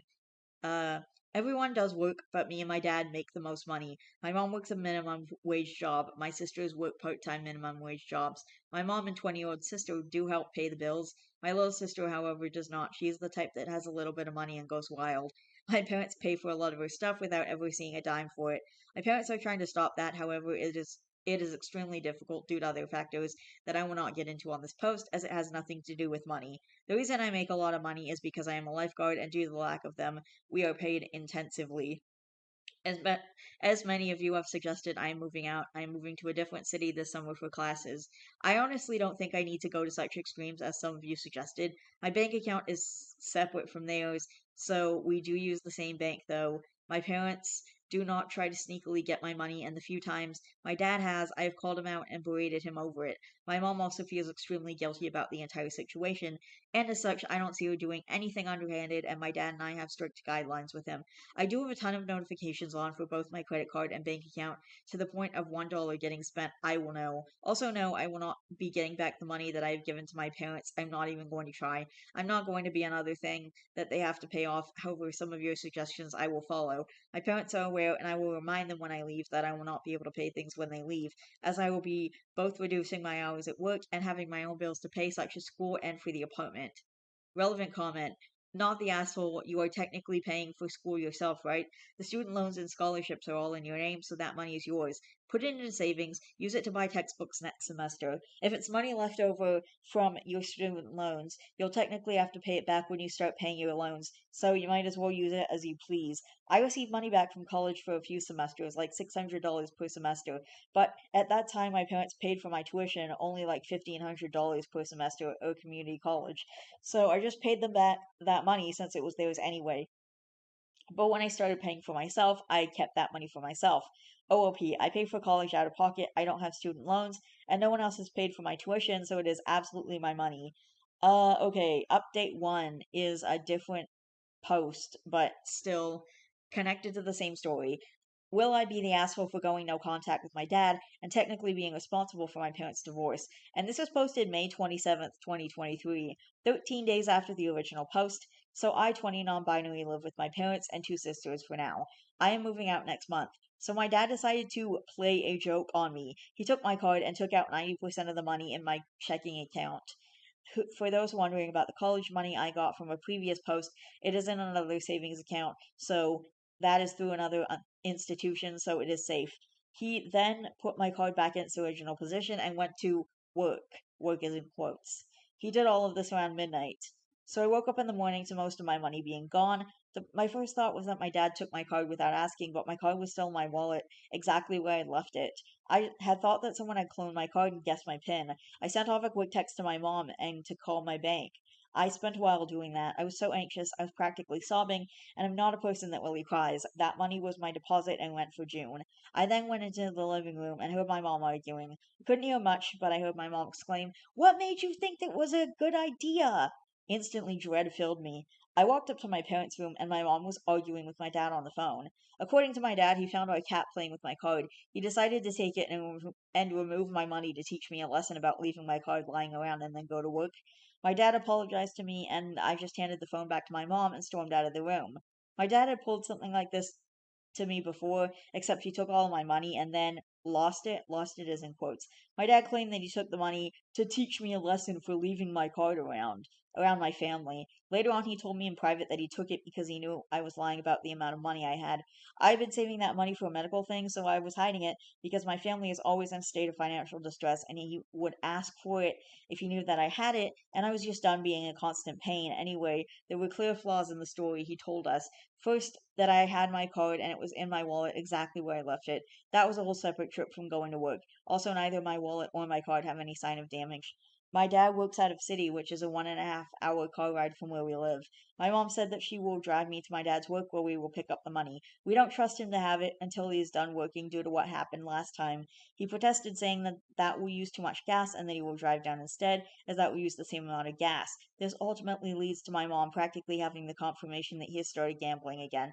My dad had a gambling addiction when I was younger, but he got help for it and had been clean for a while. As in her mind, why else would he be so adamant that we not go to his work? He came home and returned all the money to me, and yes, I counted over and over again just to make sure. He apologized, and I said nothing. My mom said that he didn't sound sincere. My dad blew up on her, saying that he had apologized over the phone, and that he was obviously sorry about what happened. He later on apologized to me about that, but I just ignored it, and he doesn't seem to be talking to my mom. My mom has told me that she is going to talk to a lawyer, and she is absolutely torn up about this. There have been so many issues with their relationship this past year, but this seemed to be the straw that broke the camel's back to leave her 40-plus-year marriage to my dad. No, 40-year marriage to my dad. My sisters don't know what is going on, or if they do not, the whole situation. I told her that once I moved out that I might go no contact with him. My mom got all sad and said she doesn't blame me for wanting to after all that my dad put me through. I'm honestly emotionally drained and dreading calling back my bank.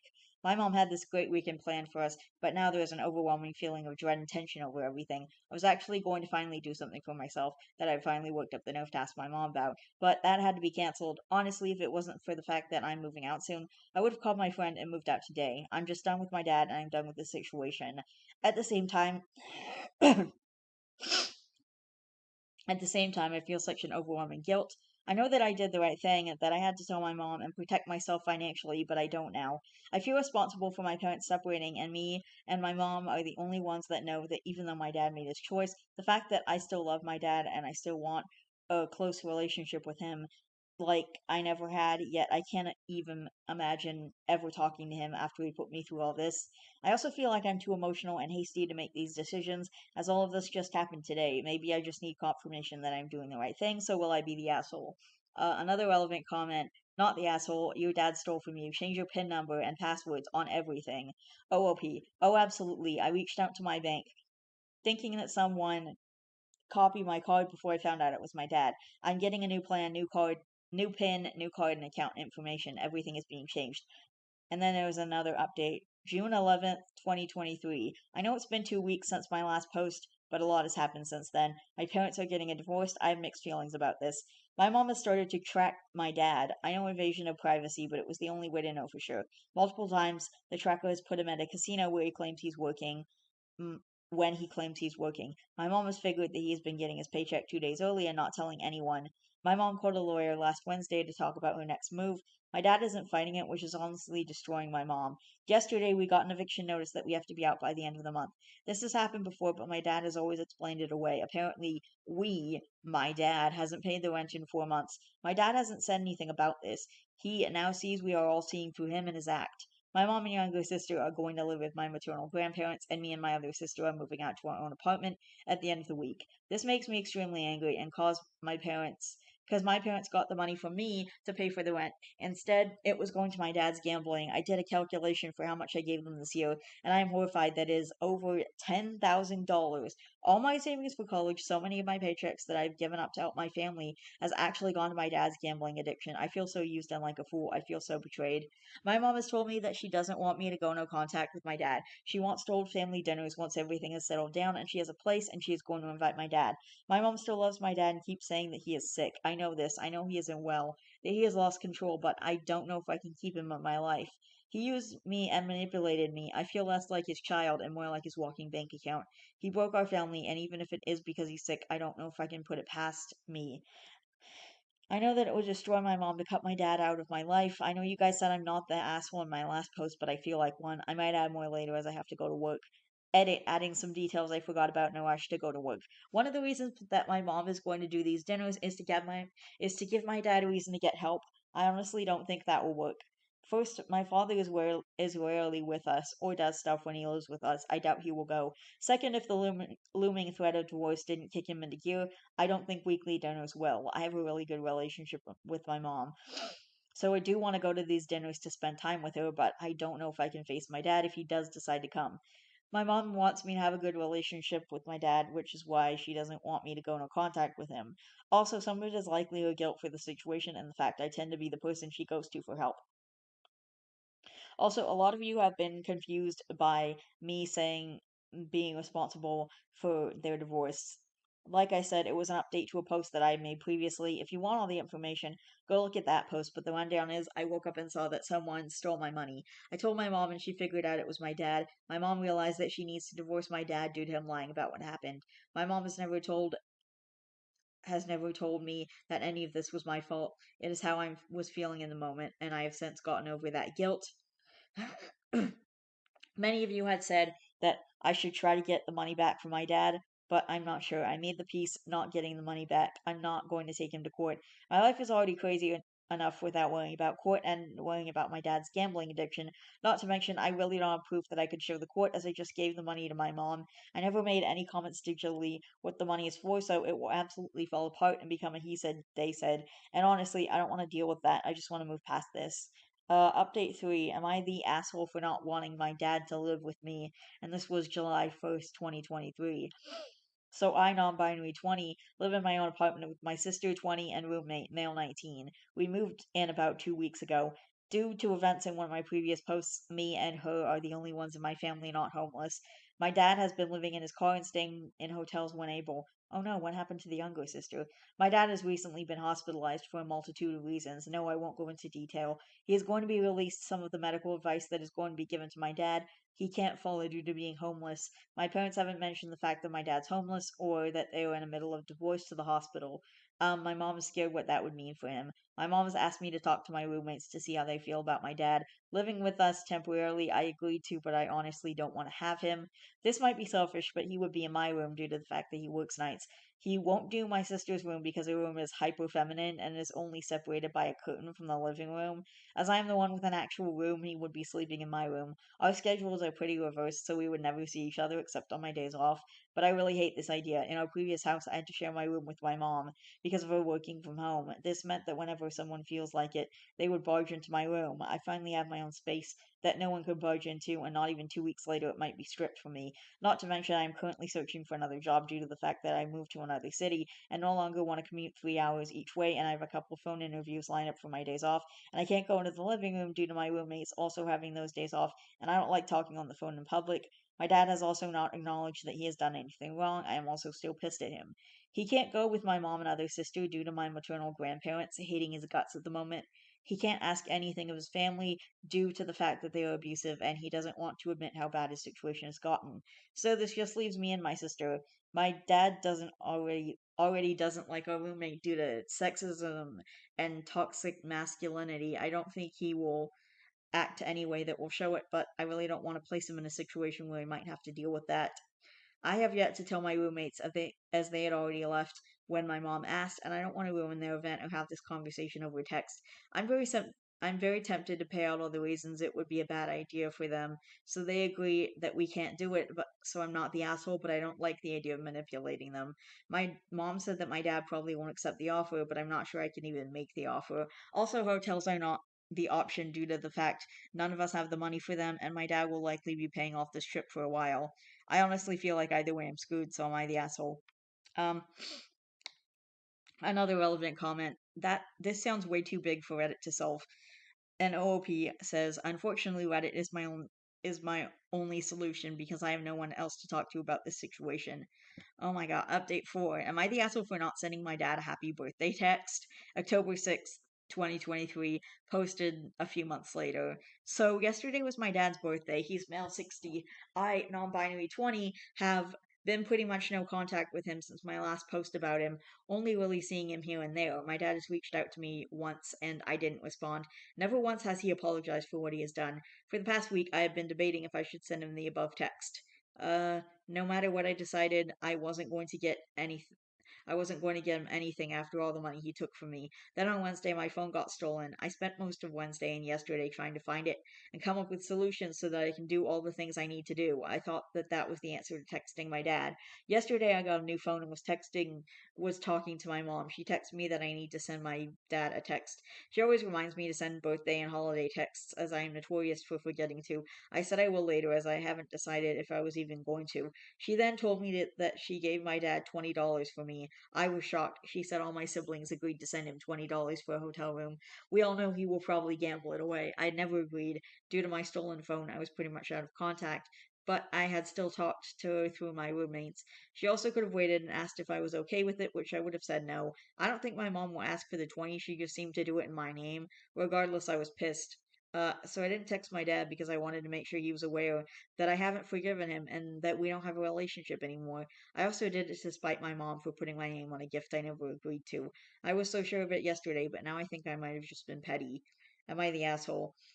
Editor's note: this is marked as inconclusive given the fact that, despite OOP no longer having any contact with their dad, they still have some issues to face regarding their mom, which OOP has not updated about since the last time this was posted was nearly a year ago.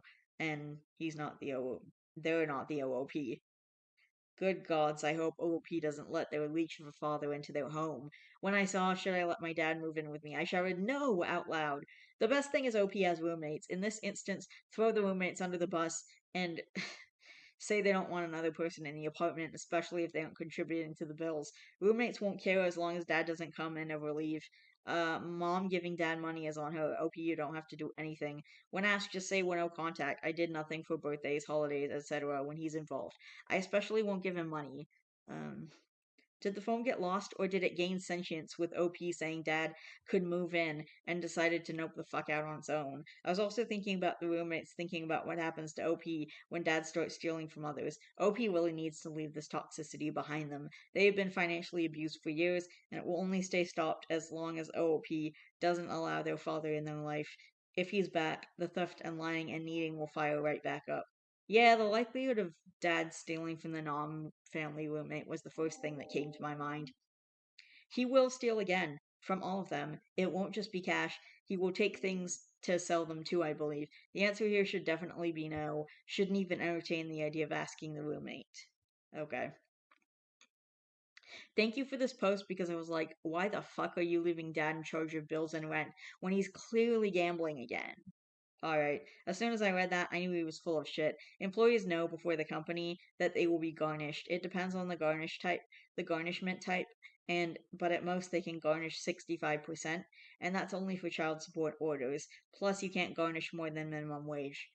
Not to mention that dad will immediately end up in jail when he steals from the roommate. The roommate isn't conditioned to abuse and will do the normal thing when one gets stolen from and call the cops. It could violate their lease, too. I doubt the landlord wants the homeless gambling addict allowed into their apartment. One of the roommates is their sister, though, so there was only one they can use this tactic with. The other one is going to get the same family pressure. OP hasn't come right out and said anything about his sister, but I get the impression that since OP was the high earner out of the siblings and mom, that they were really the only one to who had that pressure and sense of responsibility put on them. Plus, on one hand, the early posts do indicate that the other two siblings were shielded from the truth by OP and mom. OTOH in the current situation, uh, the sister Rumi must have some idea of what's going on. Without that sense of guilt, hopefully she at least is sticking up for OP. As bad as the dad is, I think the mom deserves a swift kick in the ass. Her own mom refuses to put up with the dad's bullshit. I can't believe she wants to push him off onto a child.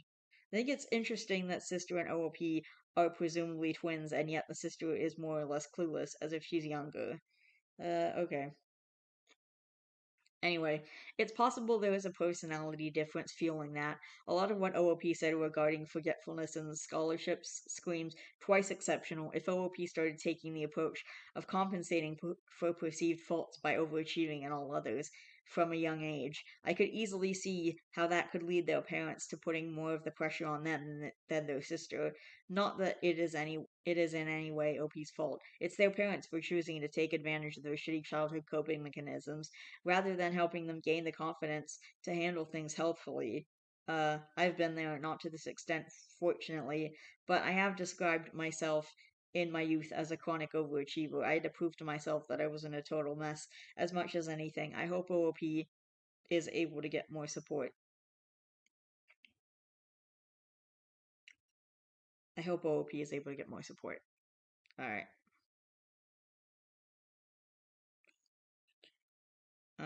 Okay. I think, excuse me. I think that's gonna be it for today.